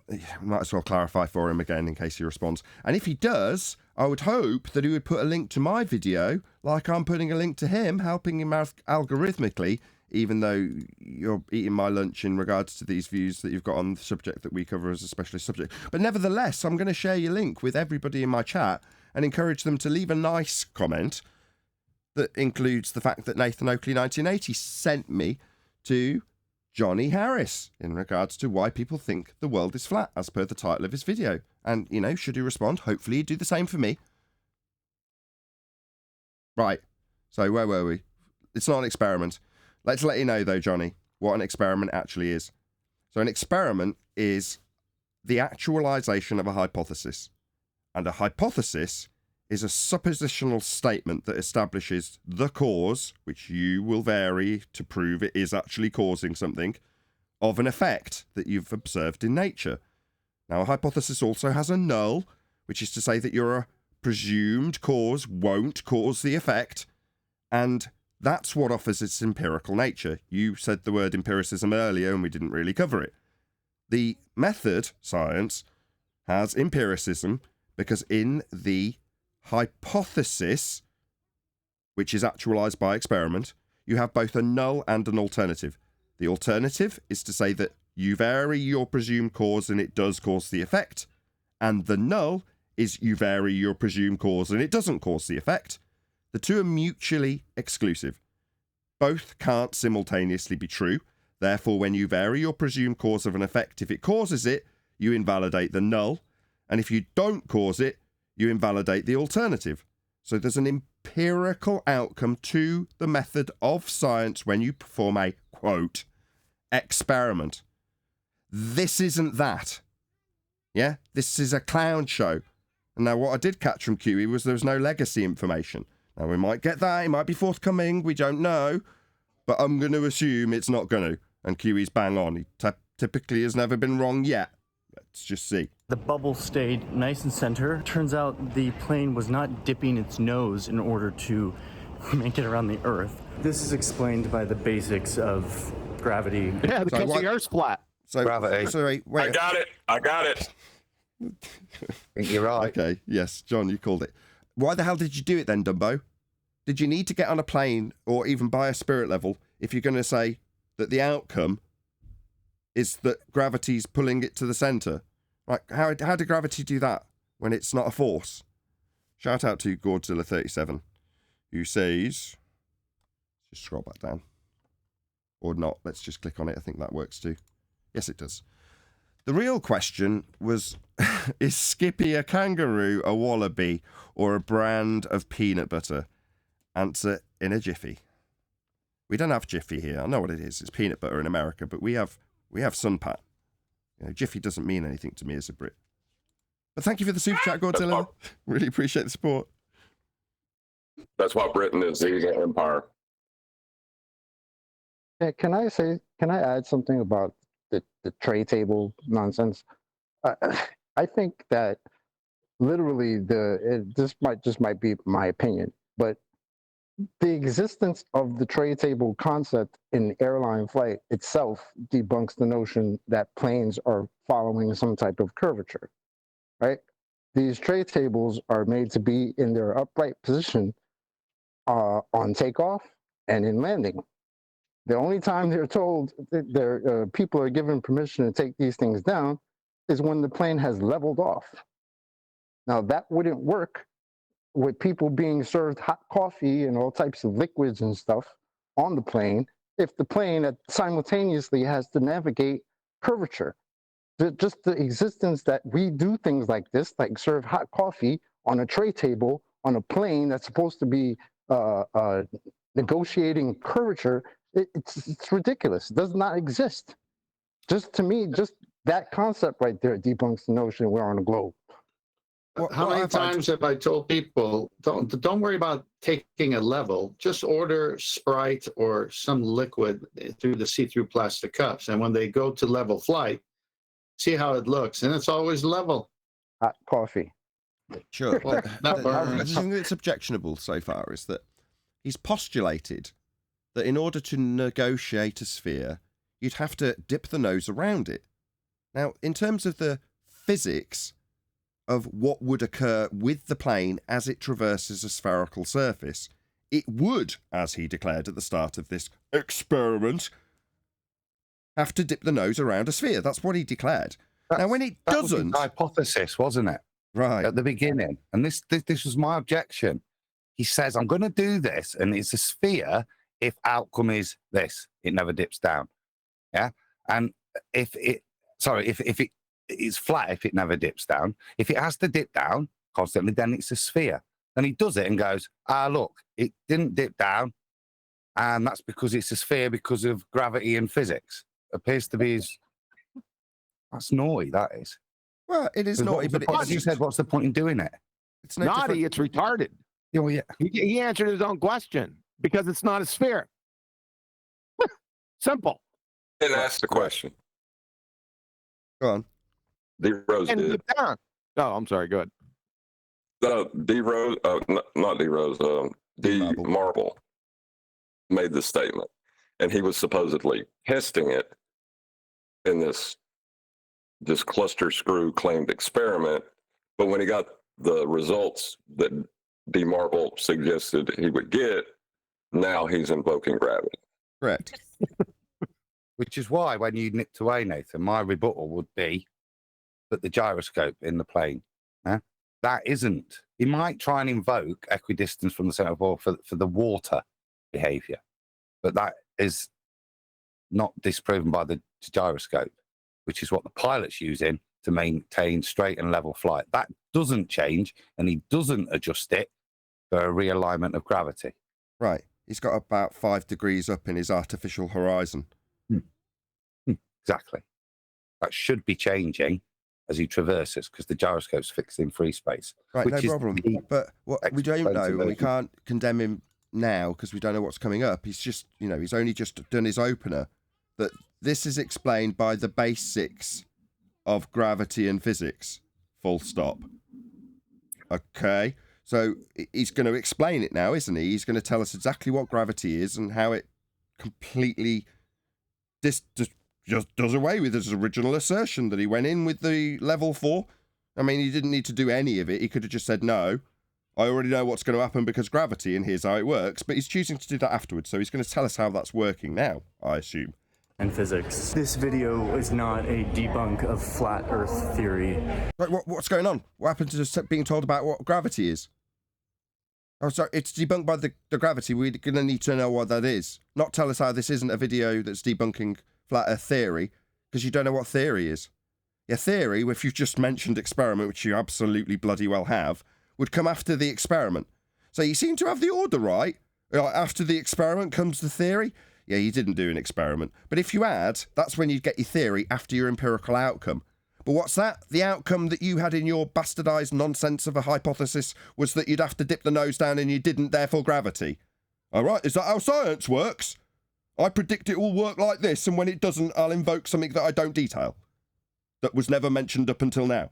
Well, wow, that's wonderful. You just need to tell us what gravity is, really. Go on, whoever's trying to talk through me. Well, yeah, there is no flat Earth theory, and just the news flash there. Is his name Johnny? Yes. Oh, brother. There is no friggin' flat Earth theory, and there is no sphere Earth theory either. That's the news flash. There's no sphere Earth theory because it's a category error.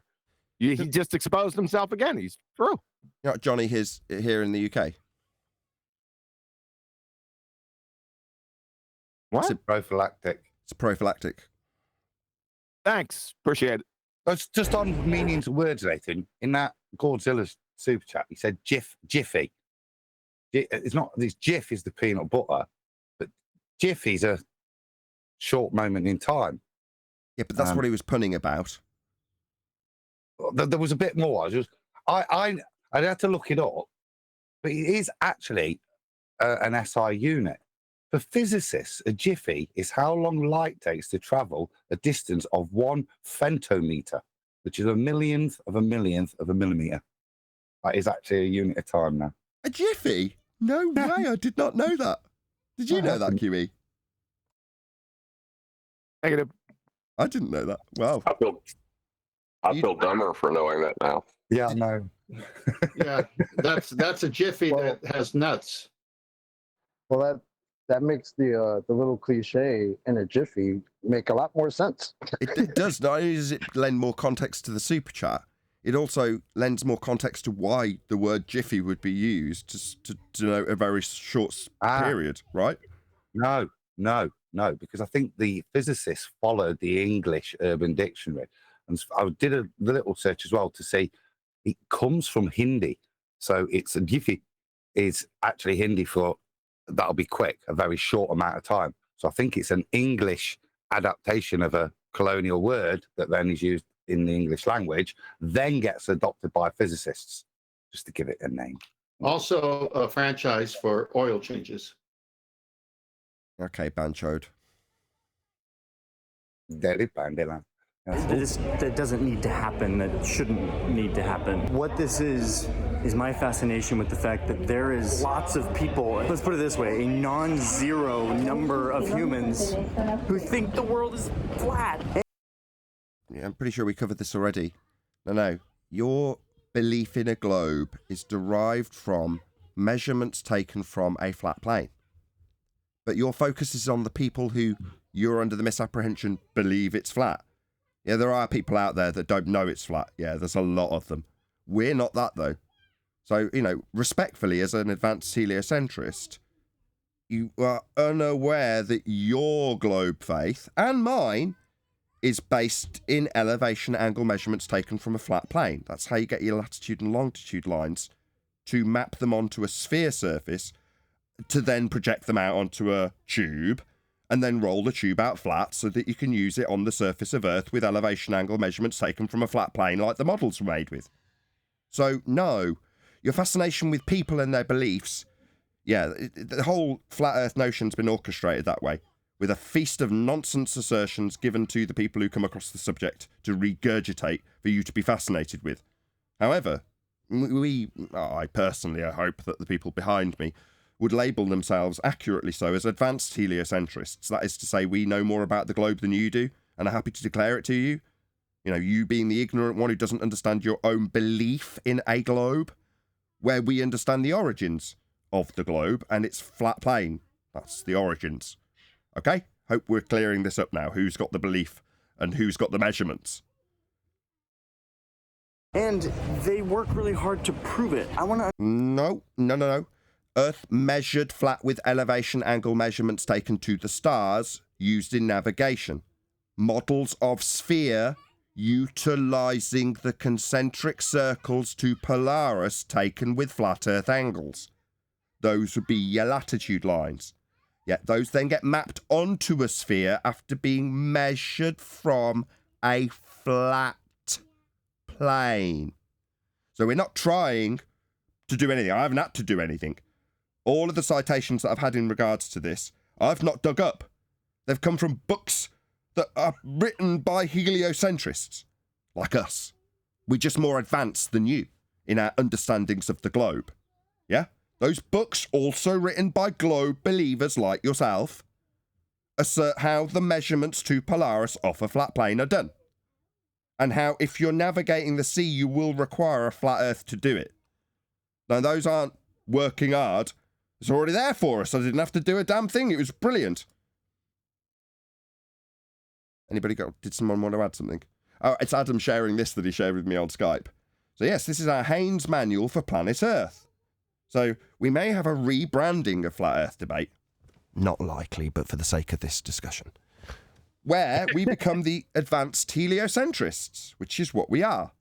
That is to say, we position ourselves above anti-flat earthers who are at the bottom of the pile, above flat earthers who are one step above that, above advanced heliocentric priests, that's your Tysons and such, and at the top of the pile, the tip of the spear, is us, because we are disseminating the true origins of the globe Earth understanding. That is to say that your misapprehensions, if you're below the bottom of the pile, that's anti-flat Earth, i.e. just your commoner garden, doesn't know the slightest thing about it, globe-believing normie, then yeah, you're going to have a bit of a shock when you find out from us, the advanced heliocentrists at the tip of the spear, that the model was derived from angles taken from a flat plane. The globe model, that is.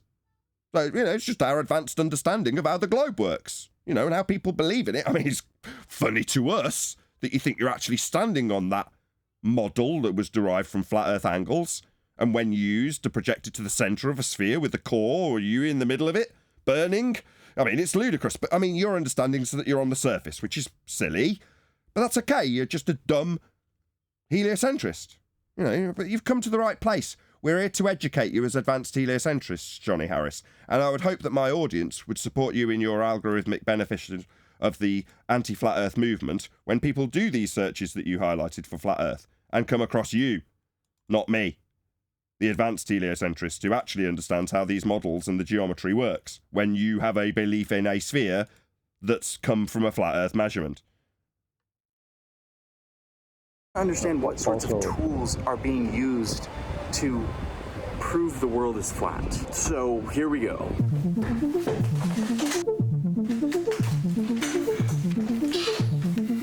I wonder if I can get some really dramatic.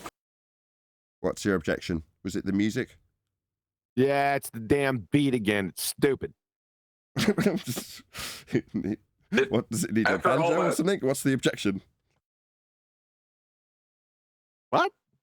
I thought it was pretty banging. Let's move on. Like conspiracy theory lighting going on here. Seeing all the evidence. What if the Earth? He's launching into the people, so he's now getting into the idea that we have to brace against with flat earthers and globe believers alike, that there's a conspiracy.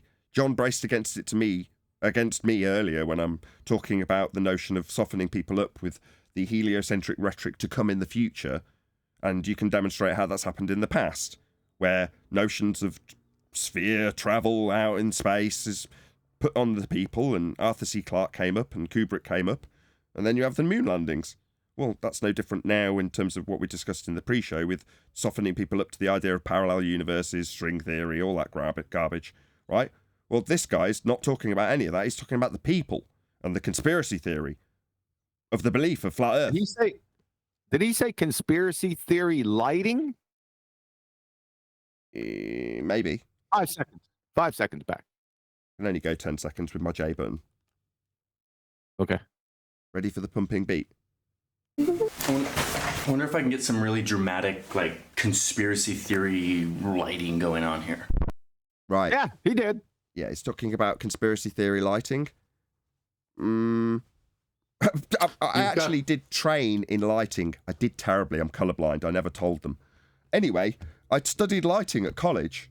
Now, I'm going to go out on a limb, being trained in lighting engineering, that there is no conspiracy theory lighting. I'm just going to go out on a limb. You've got to set the mood. You normally talk about colours when you come to lighting. Again, that's probably why I didn't do very well. I'm seeing all the evidence. What if the Earth actually is flat? The plane wasn't dipping. The level was flat. Check it out, man. He's put his own cognitive dissonance on tape. Share your pain. I love it. Oh, man. We invite people to do this. To, like, share and verbalise in their cognitive dissonance and pain. But you've put it on with conspiracy theory music so that, as an editor of this piece of crap, you feel that you're going to project that onto us? No, this is actually your own cognitive dissonance. This little dip is... Hey, good morning. This is Justin with Milgard. Can you put yourself on mute, please? Die slow. This frown is a worry muscle. Yeah? This is something that the behavior panel taught me. This is a grief muscle that is engaging here as he looks up into the contemplation about what he's about to talk about.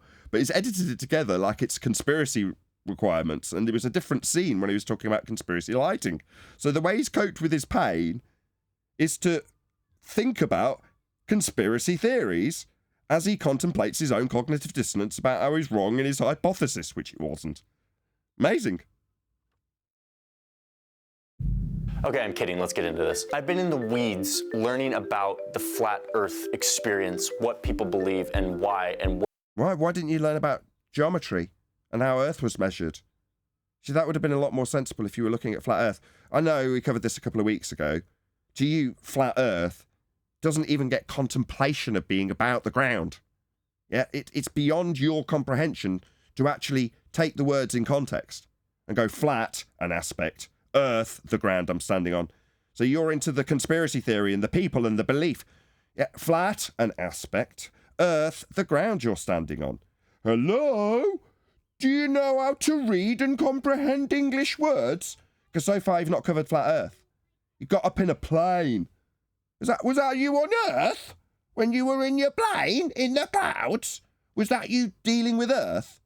Now you got your head in the clouds, figuratively and literally. If you're dealing with Earth, you need to learn about geometry. That's Earth measurement. Where it all came from. Geometry, Earth measurement. And here's what I've learned. I can guarantee it's nothing. No, I can guarantee it's nothing to do with the Earth. He's only interested in why people believe it. That's what he needs to deal with to reconcile and stay on a ball. He can give himself a good reason as to why people believe it's flat. And he can ridicule that reason. That's probably going to suffice for him, I think. What is the easiest way to make money? Ads. Yeah, I think you're right, Adam. I think you've called it already because he's showing signs of it already. One, flat earthers have become a thing. Sorry, go ahead. That bit you ridiculed is very odd, though. To put that in as a spoof of himself, I think he's very telling. Yeah. Because he didn't address it, did he? He's only said gravity and physics. Yeah, he just went, but seriously. Yeah. You're like, well, yeah, very telling. But seriously, you went on your plane and it didn't curve around the Earth as you traversed 5 degrees above horizontal angle of attack. No, it didn't, did it? What was that? But you already had an answer in going to gravity. What was that? Did you define it? It's the bending of a fourth-dimensional pseudo-Riemannian force space-time that's been devised in the mind's eye of an Einsteinian concept by a man 108 years ago. So you believe that that's what's causing the spirit level to stay level? It's not a force. It's a bent concept in a mathematics, a pseudo-mathematics, labelled such. Pseudo, force space. So no, you think that made the level stay level? No, you don't know what gravity is. I do. But for you, it's just a cognitive dissonance that you put with a bit of conspiracy music on after talking about conspiracy lighting. And then saying, but seriously, let's not worry about that cognitive pain I'm experiencing. And move on to how people believe it. Because for you, you're not even contemplating it like I've already covered. It's not even being contemplated in the literal terminology that you're talking about. That's flat, an aspect. Earth, the ground you're standing on. You got straight up in a bloody airplane. Experience, what people believe and why. And well, it's got sod all to do with what people believe and everything to do with geometry. How Earth's measured. Your model came from a flat Earth. Your globe belief came from a flat Earth. Let this man know.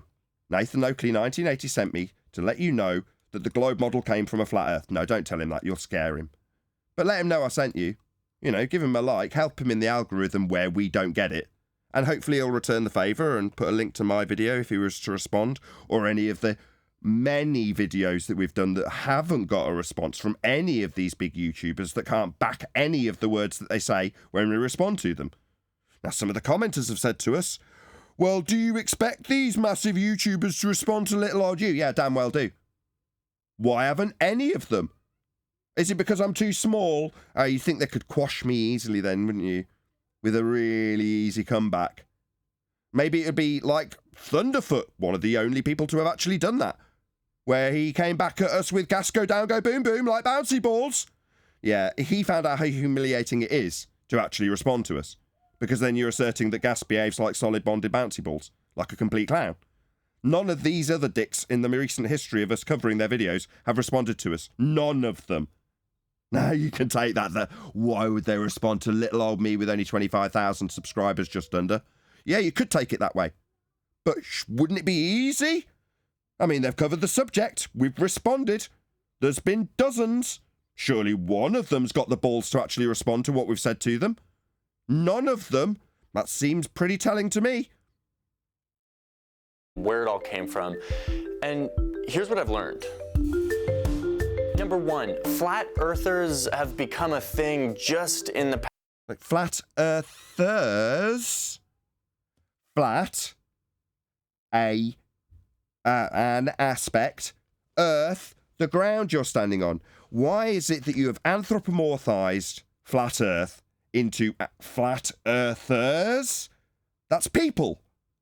Yeah, it's a geometry, you clown. You've turned it into people. You've literally... It's very rare that I get to use the word in context.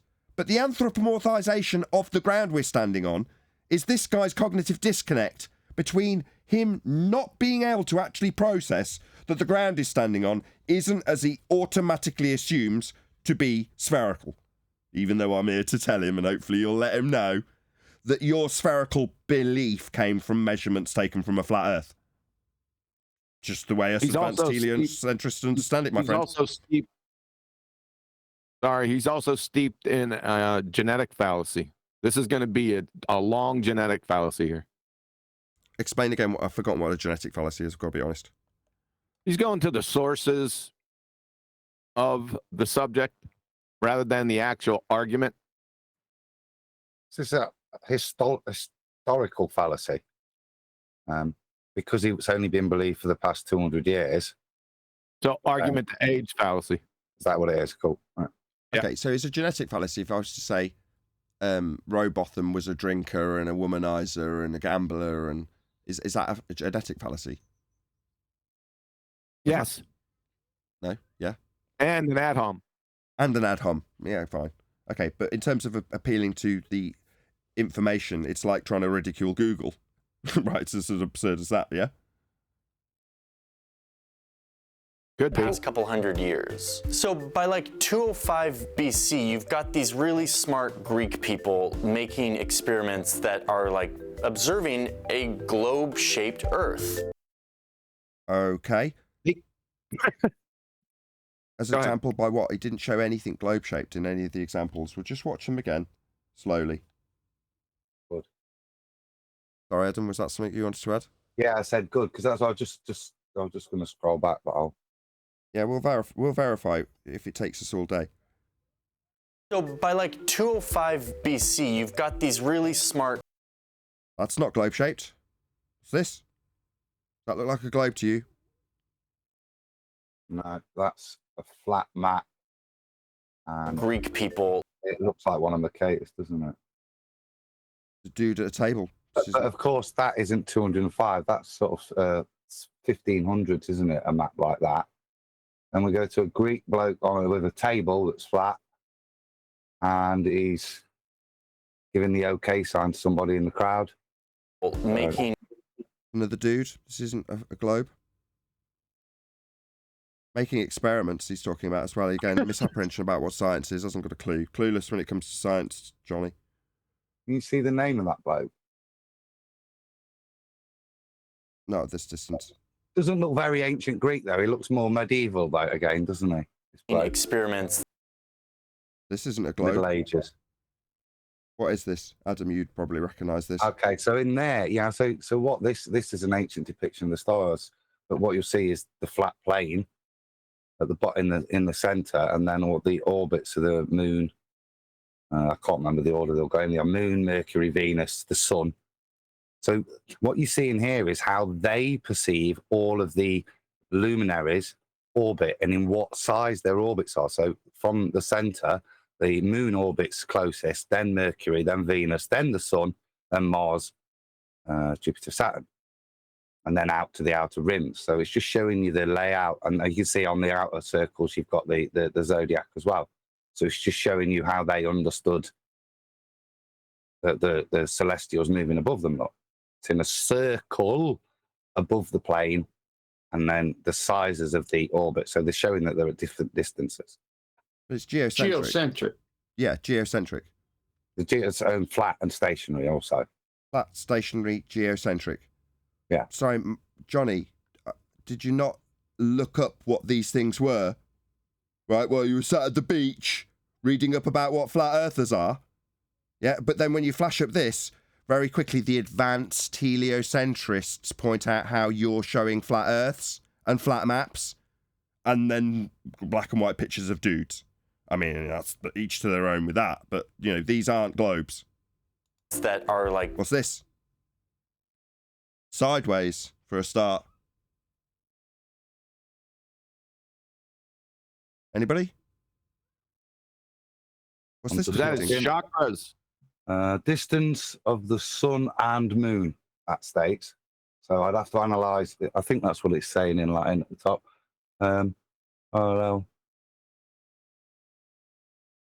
Yeah, it's in Latin, so it's hard. Like you think you are, Doc Holliday. Well, I can't even read it sideways.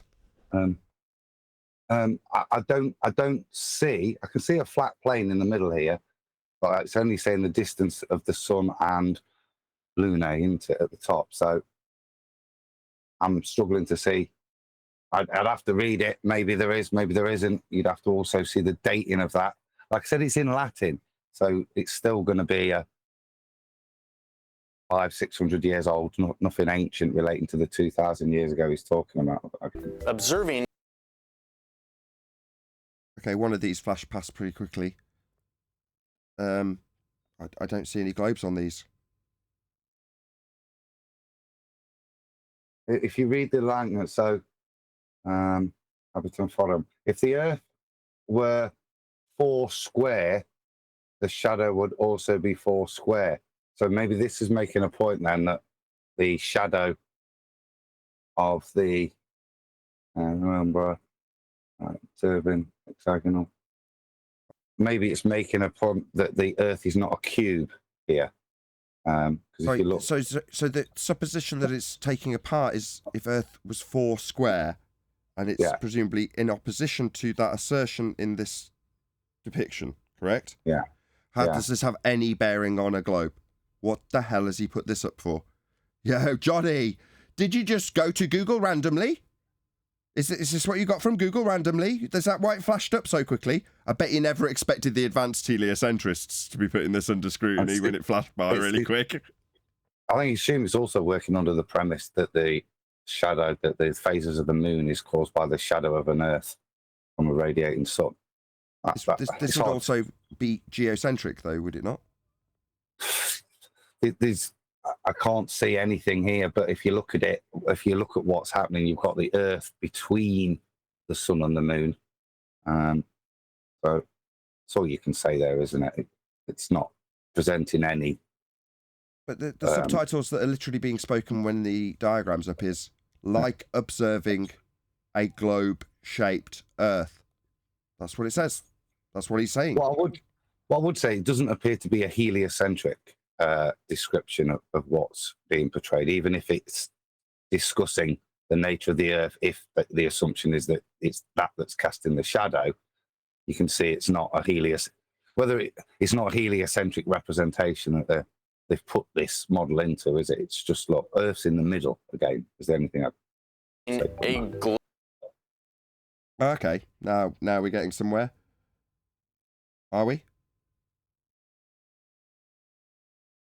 Yeah, I think that would appear to be, yeah, okay, so this is the continuation. So if it were a sphere, look, then we would get spherical shape on the moon, look, so as it transposes the shadow as it intersects the moon.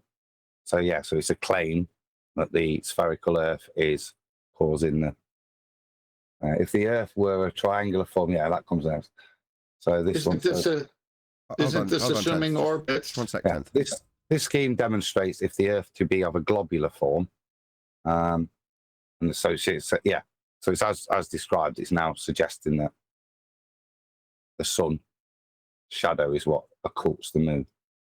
The Earth shadow is what occults the moon. Which is, of course, incorrect, even in the heliocentric model, because that isn't, is it? It's the alignment positions that causes the phases of the moon, not the shadow per se. It's what bit of the moon in the heliocentric you can see from the Earth and has a reflection point from the illumination of the sun. So this isn't heliocentrism anyway that's being described here. Okay, quick shout out to Retro Bill, who says, note to Johnny, gates are down, the lights are flashing, but the train isn't coming. Thank you very much for the super chat. Really appreciate the support. Unless it's describing eclipses. Globe-shaped Earth. Over the next several centuries, eventually this would just become the widespread thing among anyone who was doing experimentation on the world. So you can't do experiments on the world. Now I'll explain why to Johnny Harris. See, the world, that's a concrete noun. It's not something happening. So experiments start with something happening, a phenomena that you want to know the cause of. This is natural science. This is the category that we're dealing with when you contextualize anything with experimentation. Because experimentation, as detailed earlier, is the actualization of a hypothesis. A hypothesis being a suppositional statement that establishes the cause of an effect. That's what your starting point is. Now, if your starting point is the Earth, then nothing's happening. There's nothing to put through the scientific method. You just don't understand what science is, Johnny Harris. And eventually, nobody believed the Earth was flat. Even a category error. It's not about belief. Geometry, Earth measurement. And then, like the medieval... Surely that's a fallacy, QE. Nobody believed the Earth was flat. Yield to consensus. Times, like, it was a consensus that... Thank you, Johnny. My God. I love it when they identify their own fallacy.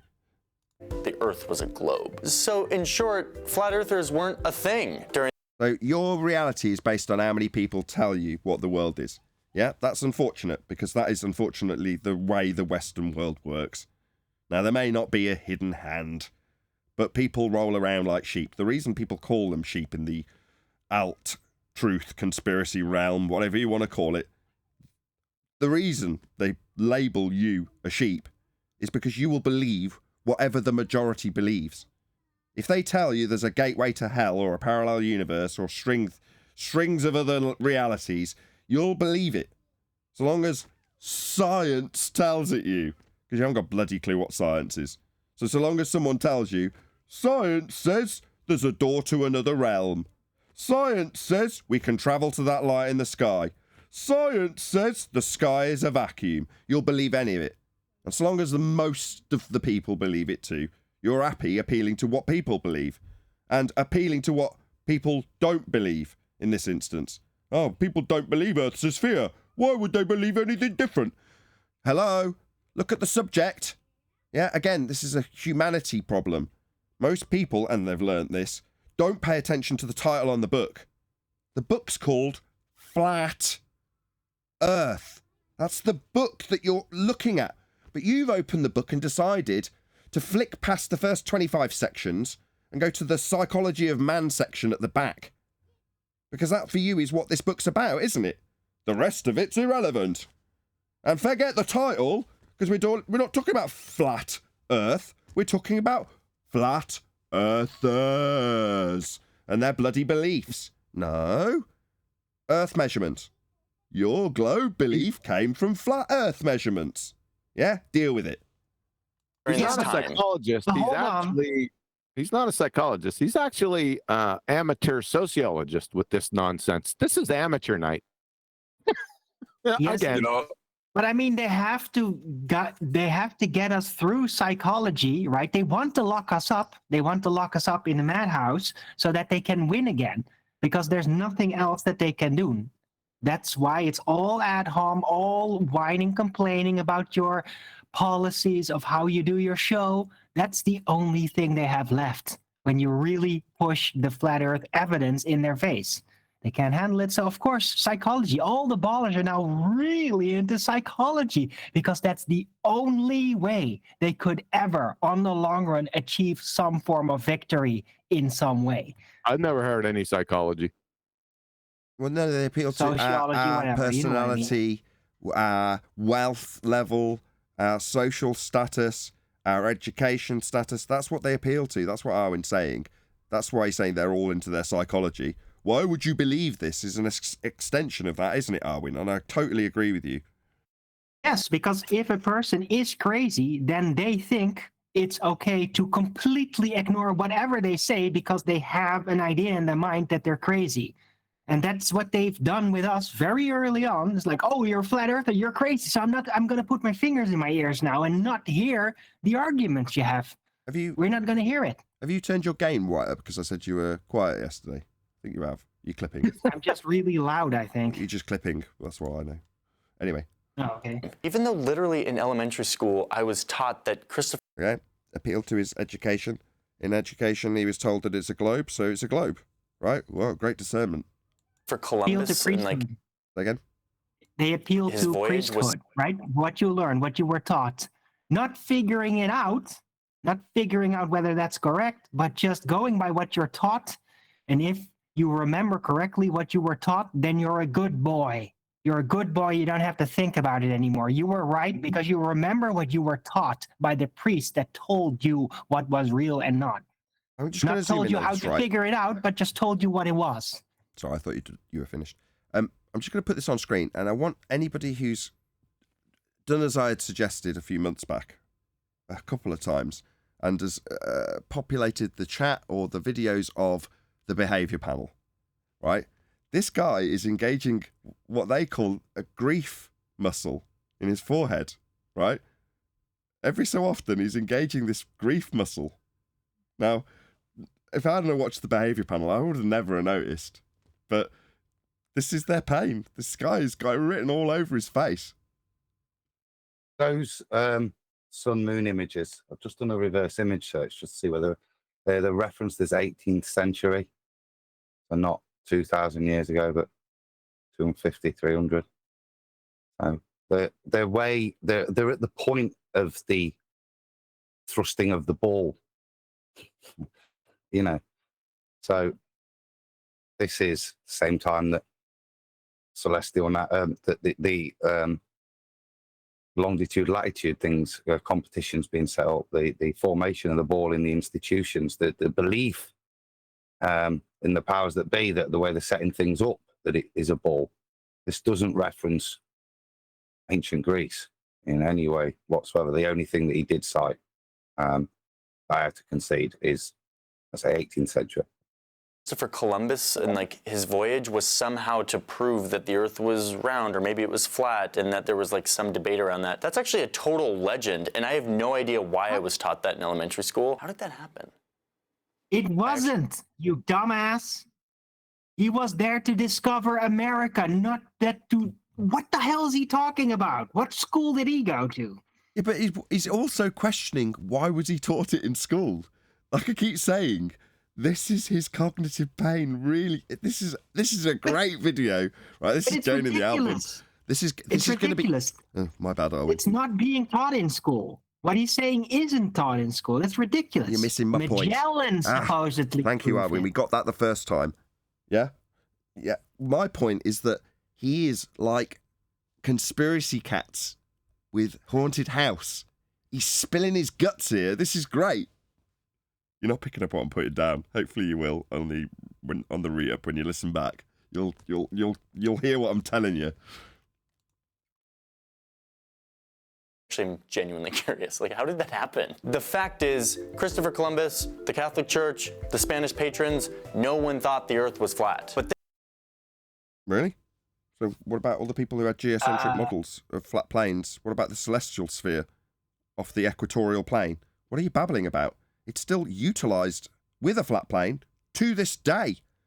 Go and look at what the celestial sphere model is.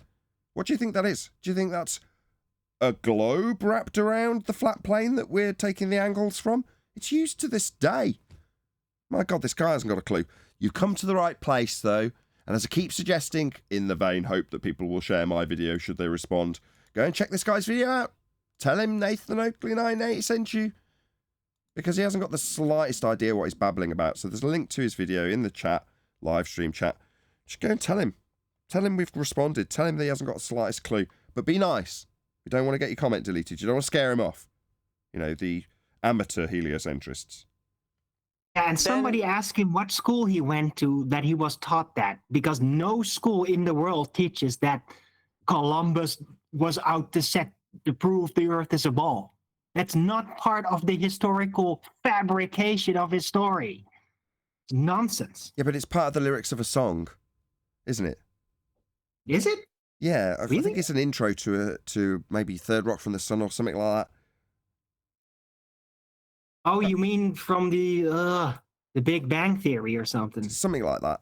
Maybe it's the Mandela effect. But it's stupid because it isn't true. Magellan supposedly figured out that the Earth was a ball by going around it. Columbus was only there to find India, and he found America instead. That's the story. I mean, how hard can it be to get that right? They became In your a thing. alternate reality, that might have been true. Any sort of flat earther movement didn't actually come around, ironically, until You can't even say flat earth anymore. It's flat earther movement now. science was really starting to heat up. Science is a method.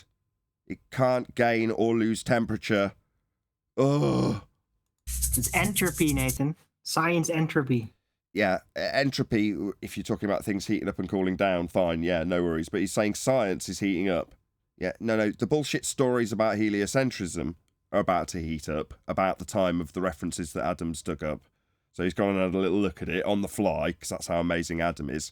And he's gone and got your actual piece of information so he can show it in its entirety when you've broken it up into 2 or 3 slides that slid past nice and quick. So, yeah, Adam's gone and researched this from a couple of 100 years ago. You just had it flashed up as a what, seeming like you've done some research?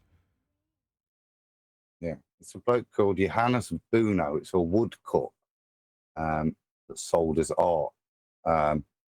It is talking about eclipses. I mean, I don't know whether it's a bit of parody even. It's very odd. Because if you look at what's being postulated, look at the silly shapes. It's but also demonstrates a bit of logic though, because look, on the shapes with flat sides, they've bothered to put a man on. Interesting, they didn't bother trying that on the globe version. But I say it almost reads as a parody, doesn't it? It's a very odd thing. But I said fundamentally, it ascribes that then It's a as a classic shadow. It's a classic begging the question argument, because they're assuming you live on a sphere, and then they're assuming that it's orbiting, and they're assuming all these things. They haven't done one bit of science to know what that is. So how do you know the shadow, that sometimes a red color, is the Earth? They're assuming it. So now they have to go there. During the mid-1800s, a huge amount of scientific breakthrough was happening. The scientific method was taking off. Oh my God.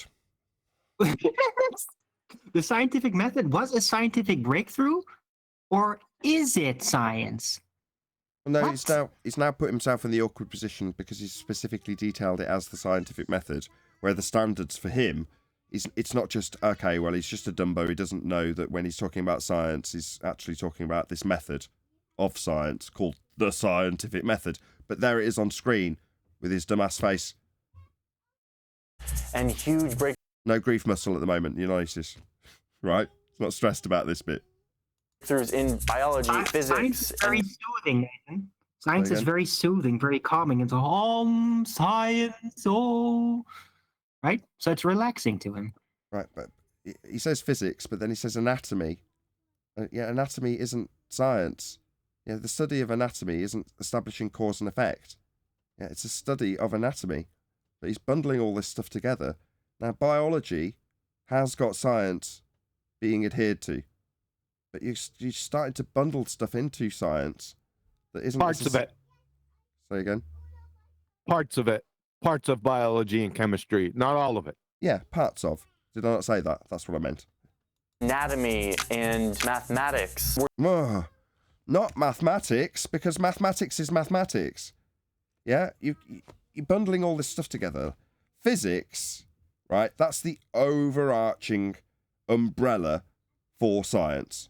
Because what's physics? It's dealing with the physical and natural world. Now, science, under the umbrella of physics dealing with the physical and natural world, is the establishment of cause and effect by way of systematic experimentation based on a hypothesis to form theory. After you validate your presumed cause and effect you observed in nature, that's the natural sciences, otherwise known as the scientific method. Now, within that umbrella, or under that umbrella, you do have biology. Yeah? But you don't have mathematics. That definitely isn't under this umbrella. It's in a completely different category. Because that's describing things. That's language. That's not physics. That's not dealing with physics and the physical. Maths is abstract. You're a clown. You don't know the difference of these subjects. You're just bundling them all together to sound smart. Were taking place. But at the time, there were also people who were becoming uncomfortable with how advanced scientific methods were getting. Right, advanced scientific methods? No, there's only one. It is the scientific method. Now, people might have got unnerved with the just so stories and bullshit that people made up and called science. That would be unnerving for us now, and it happens all the time. But the problem is most people don't know what science is, like you. Yeah, because you bundled in maths with it. My bad, Neil. Go ahead. Sorry, I'm saying this guy's just frustrating me. You don't know what he's talking about. He's mixing everything up. Yes, thank you, Neil. Yes, he is. He doesn't know what the words that are coming out of his mouth mean. So now when he details people's concern with the scientific methods, it's like, why is it suddenly plural? No, there's only one. Why are you concerning yourself with these other things, the people around in your story, I ask myself. Well, it's because what's actually occurring around this time is the method that's empirical is being hijacked with just so stories about models. The models that were developed from flat plane measurements that we talked about earlier, one of which is the globe. These guys were like, hold on a second. You have all these fancy new tools to inquire into the world and to understand reality, but look at stuff. Yeah? That might conform to the first step of the scientific method if what they use those tools to look at is something occurring, i.e. a phenomena. But no, unfortunately, those tools aren't science. Being able to look at stuff in more detail gives you more detail when you look at stuff. these tools are getting like too sophisticated and too abstract and theoretical. Oh no, the scary technology of the day. So what, you're going to detail what the Dumbos thought about the scary technology? Yeah, Dumbos are like that. They're becoming too disconnected from like what I can see and... What? Because it's bigger than what you can see when you look down a microscope. Yeah, it must have been very scary for the peasants. And the Dumbos.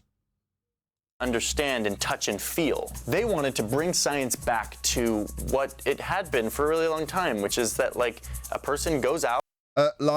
is this a Valley Girls like? Yeah? Yep. Is this going to be you making up what science was back in the day before they all got scared of it? This should be interesting.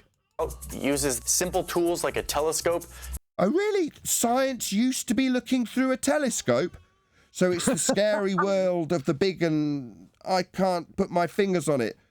All right, but when they look through telescopes, this isn't science.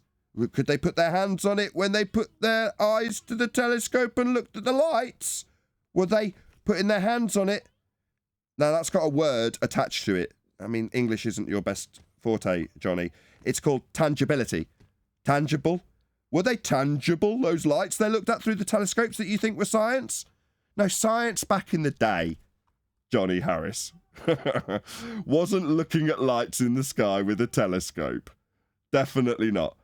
It was, and always will be, a method for establishing the cause of a natural phenomena by way of systematic experimentation based on a cause and effect supposition known as a hypothesis, after observing something occurring. That's the scientific method. Now, looking at something through a telescope, if you look at something happening, could just about qualify as observing a natural phenomena, step one in the method. But this is a composition fallacy. That is to say, you are extrapolating out one aspect of the scientific method, in this case observation of a natural phenomena, and identifying as though it attributes itself to the whole? No, Johnny. No, this isn't what science used to be. Maybe if you learned what science is, you'd know what it used to be when they were scared of it in the current vernacular of your story. To look at the world and to make conclusions. You think looking at stuff and making up a story is science? No, that's how clowns get deceived. Yeah? If I look up at a cloud and it looks just like a bunny rabbit, and I tell you that it is a bunny rabbit, yeah? Is that conclusive science? Or me looking at stuff and then declaring what it is? Yeah, you see, science has an empirical method attached to it, Johnny. That would be to say that you establish whether or not something causes an effect you've observed by varying that which you assume caused it and seeing if it causes it or not. And in the method, you've got a null. So if it doesn't cause it, you prove your null hypothesis, which is to say you empirically validate the null prediction. That's why science, if you knew what it was, has empiricism attached. Whereas you've just declared, with that stupid shit-for-brains look on your face, that science is looking at stuff and then making up a story about it. No, Dumbo. Let me educate you as an advanced heliocentrist. Not only is your model derived from flat Earth elevation angle measurements, there is no scientific validity to be offered, or can ever be offered, for your model-based reification of a sphere that's come from flat Earth elevation angle measurements. You're in a category error. This isn't science, you clown. About how the world works. So it's the 1800s. Science is like having its time. Is this the Valley Girls like reification of having its time? Is it partying it, living it up, having its time? It's a method. Doesn't matter what part of history you employ this method of empiricism. That's actualization of hypothesis to form theory. That doesn't matter in timeline's sake where it's done. It's not having its time. It's still what it was then and it is what it is now. If used, it's empirical. It's not making up a little story after looking at stuff. It's not having a time. And you have these guys, usually from like the US and the UK. You're back onto anthropomorphizing science into dudes. What is it with you turning stuff into dudes? It's getting a bit worrying. It's the second time. No, science doesn't need your anthropomorphization. Love using that word. No, science isn't dudes. It's a method. It's not dudes from the US and the UK. US and the UK who want to throw out this growing body of like amazing advancements in science. I see. So the advancements in science, and by your definition, that's people looking at stuff through telescopes and telling us what it is with a description. Those are your version of an advancement in science. No, clown shoes. Now, people's lives have been saved by way of the development of medicine, by the acquisition of cause and effect reasoning based on a hypothesis. The technology that you have used to produce this video has come about by way of systematic experimentation based on a hypothesis to give an empirical outcome. Now, that science has brought forth the technology you're using. I love using this example against ballers. Yeah, that's right. Yeah? Now, that science has empiricism. But you, having not defined what science is, think that there's somehow some amazing advancements going on. What, because you're talking about your bloody globe faith? Yeah, it's pathetic. Yeah, well, those are not scientific advancements. But what they are is advancements from a flat plane measurement to the globe that you're going to be reifying pretty shortly. Those are the advancements that you're talking about, Dumbo, while you anthropomorphize science into men. And they start to do experiments. No, really, what's an experiment? Maybe you could define this term for us, like I've done and will do again now. An experiment is a hypothesis test. It establishes, by variation of an assumed cause of an effect you observed in nature, whether or not your assumed cause will cause the effect. So when you vary something you assume causes an effect you observed in nature, that is an experiment. Now, you're not going to define it. You think advancements and experiments have come through looking through telescopes, like the old school way of telling stories. Here's what those experiments look like. Oh, here we go. So it's the summer of 1838, England, up in the county of Cambridgeshire. Oh, here we go. He thinks Bedford level observation is an experiment. What a clown. Now, let me guess. He'll lay out the hypothesis just by way of predictability, because these clowns are often very predictable. He's going to lay out something that seems like a hypothesis, right? And then when the hypothesis is shown to be correct, he's going to tell us that refraction is the cause. Now, bearing in mind from the audience perspective, if you're new here, all I've had given me so far is England and Cambridgeshire. Which literally sounds like a place in The Lord of the Rings. So it's the summer of 1838, and the atom had just been discovered, and the Doppler effect is like being fleshed out. And then you've got this guy. His name is Samuel Rowbotham, but he goes by the pseudonym. So, Doppler effect? That sounds like you've got half a hypothesis, you know, science being the establishment of the cause of an effect. But you're thinking that science just tells you what effect is.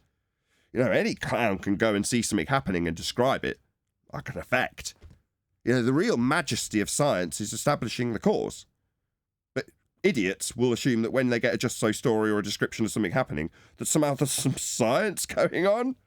Oh dear.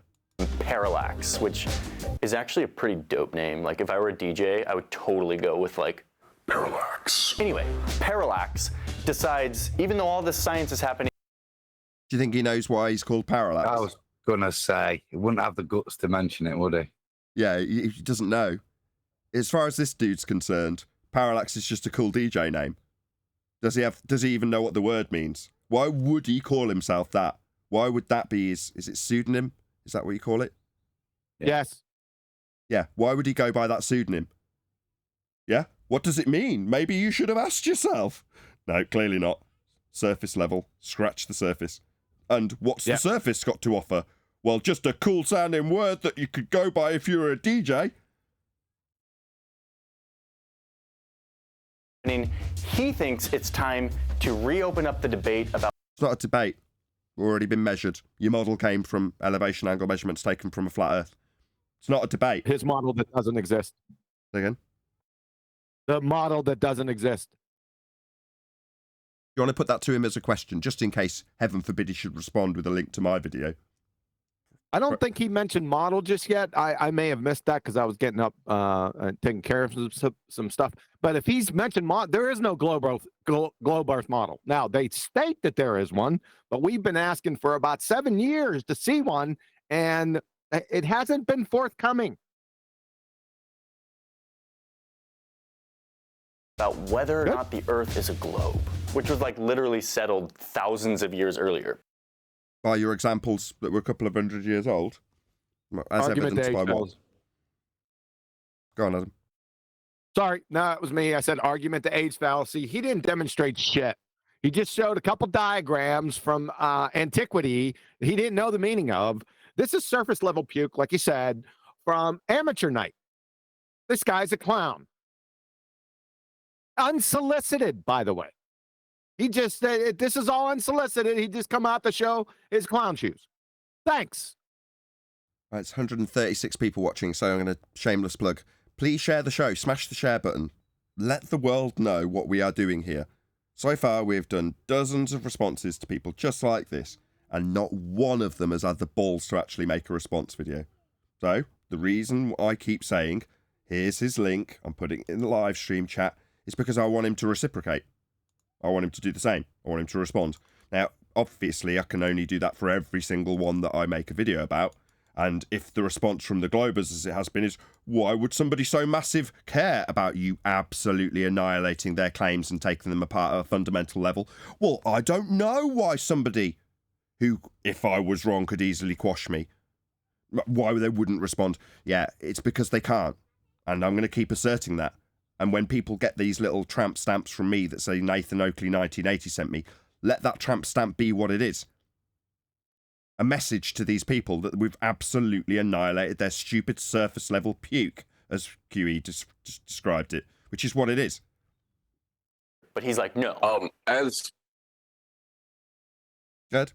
I was going to say, as advanced heliocentrists, would it be behooving upon us to grade him upon his understanding? I mean, as a conclusion, his understanding of his own religion? Oh, definitely. You know, we are in the privileged position to be educating the, you know, the lowlives, the people who don't really understand what they're talking about, that are disseminating it to the masses, and really should have a much higher standard and responsibility when they've got 3.72 million people listening to their garbage that's wrong. You know, they should have it pointed out that Flat Earth, the title of the book, and what it says in terms of your video title, World Being Flat, that's the ground beneath your feet in an aspect. And all he's done is babble on about men that he's anthropomorphized. Let's do it. And he finds this canal system that is incredibly straight. This canal goes on for almost 10 kilometers, like 6 miles of just a straight line. This guy says, if the Earth is a globe, and people say it's 25,000 miles in circumference. See, we've already got the principles that are used for building stuff like canals, and the canal itself has water in it. What is a canal? Well, it's water that's not flowing, right? So it's all level. So there we go. What more needs to be said? It's not conforming to the shape of the surface of a sphere. Funny thing about canals is they tend to have things called locks. Because water finds its own level.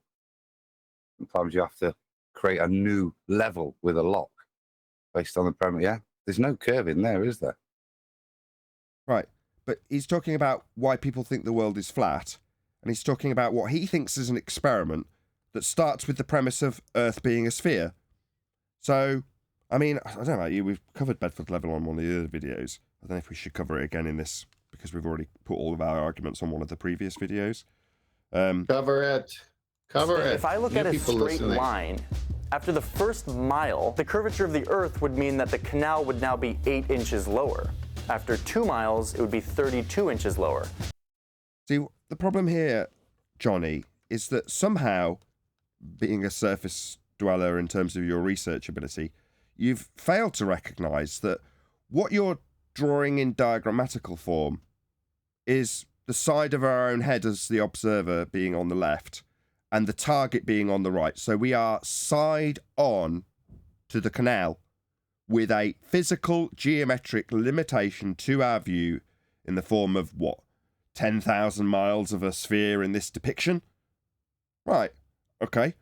You don't observe the world like this. And the reason your maths for a sphere Earth is presented like this is because an inch or meters value won't change with distance.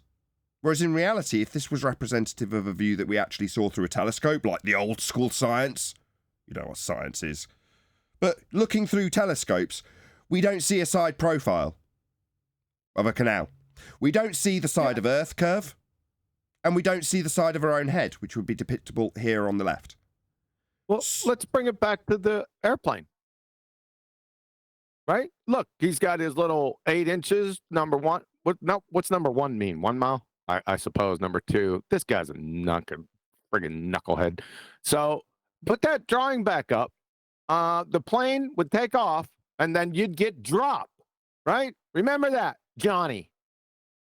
Where was the drop? See, you've only gone 2 miles. Let's say you've gone 500 miles. What would that drop be? So wouldn't the plane have to negotiate that drop? Sunshine. He's clueless. Absolutely clueless. Thanks. Yep. I would like to see how he derived the mathematics for this 8 inches per mile drop. He'll need R and for that. show how it. He'll need an R value for that. No. Well, he's going to use the differential between eye level and sea level for it. Correct. So he'll need 2 flat planes. Okay, so this line, if you want to call it a tangent plane with the presupposition of a dingleberry Earth dangling beneath the surface level, they have, if they're going to draw a tangent from a viewing position up here somewhere, a tangent-based horizon that is actually below surface level. So if you're talking about the obstruction, you've got to have yourself in this position, literally leaning back on your ankles if you're the viewer in this diagram. Nevertheless, what is actually taking place is tangent to you standing up straight, which would put the tangent plane where I'm drawing it with my mouse. And therefore, this line becomes the tangent to the geometric horizon. And that tangent is below surface level. Correct? John? Yeah. Yeah, and they back-engineered that differential between the two flat planes to give them their curvature. So I don't know if he understands that. Again, also, you're prematurely anticipating the side-on view. I don't think you're anticipating an angular size issue. No, I'm not anticipating an angular size issue. I'm just saying that once we're into the dissemination by him of what Rowbotham has to account for, the mathematics for the assertion has the diagram in orthographic view. Well, what we will be shown through the lens of Rowbotham's telescope is not orthographic view, it's perspective view. But in order to hijack what Rowbotham actually sees in the telescope and convert it to globe earth maths, you have to, as he has done here, only because his globe earth priests have given him this as an example for him to make, an orthographic representation to exclude perspective. So he may not have any perspective-based arguments, but it's still an orthographic view to make the maths work for the Rowbotham claim to be debunking refraction. Do you think Johnny's smart enough to understand that? No, he's just taking this off the page. Yeah. After 3 miles, 72 inches lower, meaning like 6 feet, almost 2 meters. Is that Valley Girl 6 feet, right? And so on. So he thinks eventually the dip from the curvature of the Earth would be so great that you could eventually the dip would be so great easily observe it. It's great. When people sit, he flashed past it. He flashed past it, and then an ad started. So I'll have to go back and pause it. So he shows the perspective view for a fraction of a second. But I'll have to buzz past once I get past these adverts. But yeah, he does show a perspective view that would have been in the diagrams on the examples for Rowbotham. I'll show you. I'll pause it. Hopefully you'll get to see. Here it comes. He's going to flash them up in a second. See if I can pause it. Oh, all orthographic. And then, what's this? This went by pretty quickly, Johnny. I wonder why you didn't dwell on this view. See, this is representative of what's being seen through the telescope. Now, through the telescope, whatever you're observing is getting smaller as it gets further away. That's an angular representation of things getting smaller with distance, aka perspective. But in order to hijack that effect and have the effect described as Earth curve, they change this view, which is what you get down the barrel of a telescope, and turn it into an orthographic view that removes all aspects of perspective to call them Earth curve. So, again, he's flashing past these incredibly quickly. Gets in the water. He puts a telescope right... Does he? He gets in the water and sees the side of his own head? See, straight away, we're into the hijacking of perspective by putting it into an orthographic view in his diagrams. So, this is the side of a telescope, my friend. Now, I stopped on the diagram that showed what you'd see down the telescope itself that you only had on for a fraction of a second, but now we have the long-winded description in an orthographic view that we're not seeing. No. When Rowbotham looked down the telescope, he did not see the side of his own head, my friend. Definitely not. Whatever gave you that idea? Why would you be drawing this like that? Because according to this diagram, Rowbotham saw the side of his own head. No, he didn't. Shout out in the telescope. Why is it with my door? As soon as I'm going to shout out the super chat and then see who's at my door. Shout out to Retro Bill, who says, obscure word of the day. Blaskerite. Can't even say that. A person who talks fondly at length. Okay. Now, blatherskite. Blatherskite. A person who talks foolishly at length. Talk amongst yourselves. Yeah. So, Retro Bill, shout out to him. Super chat. Obscure word of the day, blatherskite. A person who talks foolishly at length. How you say that? Blatherskite. Blatherskite. Skite. Like So I shite. said, skite. Blathershite. Change the word. Blathershite. That's a bunch of Why shite. does this Why does this blatherskite need to be named Johnny though? Like, why can't you have a name like Adam or Nathan? Yeah. Or chocolate. Why Yeah, am I seeing the side of the telescope here? Am I supposed to see a full telescope? Or 10. Is that like, yeah, is that like Gazoon type but different? What? Blatherskite. Is that like Gazoon type in a different language? No, it's blatherskite. I renamed it. There's no urgency with delivery drivers. They're like, no, I want a photo with it. Yeah, okay, I'm running a live show. Just give me the parcel. Anyway, right. Thank you very much to Retro Bill. Picture. If he's handing it to you, he didn't have to take a picture. My bad, Neil. Go ahead. I'm saying if he's handing it right to you, he does not have to take a picture. Yeah, maybe. I don't care. I just wanted to get back to my seat and carry on with my live show and thank Retro Bill for the super chat, etc., etc. What is he into? Delivery law now? Let's not dwell on this. My God. Okay, right. Change subject. With 123 odd people watching, which I'm very grateful to have. Thank you very much, first and foremost, to all of you for tuning in. So thank you very much, obviously, for liking, commenting, sharing, subscribing, hitting the super chat and all that good stuff.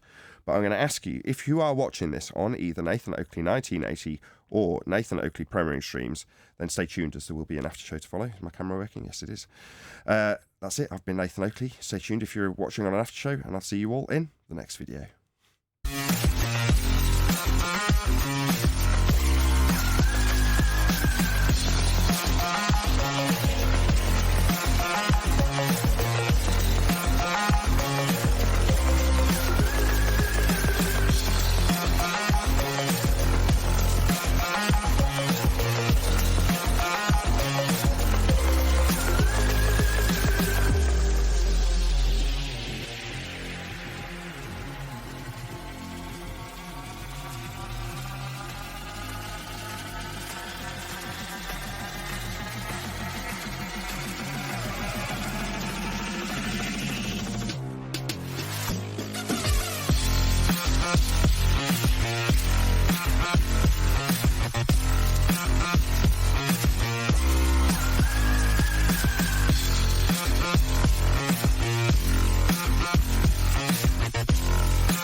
Subscribers, though.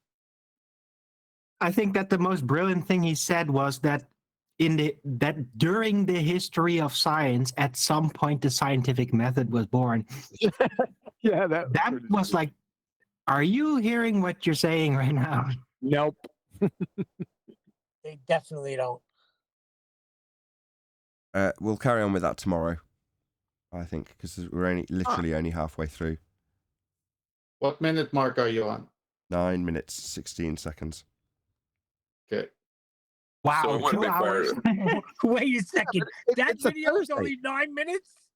It's a Thursday, though. Thursday shows are usually long for some reason. Is that so?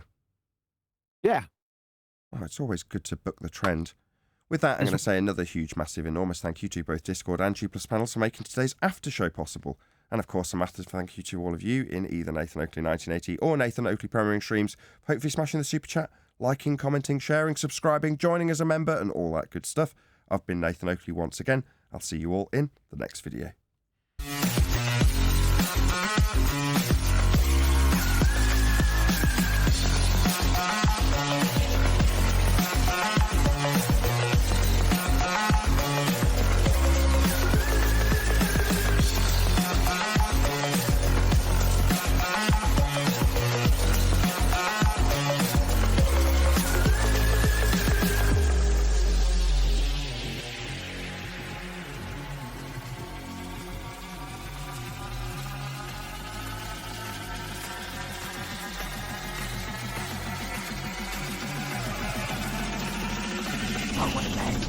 What a lovely day!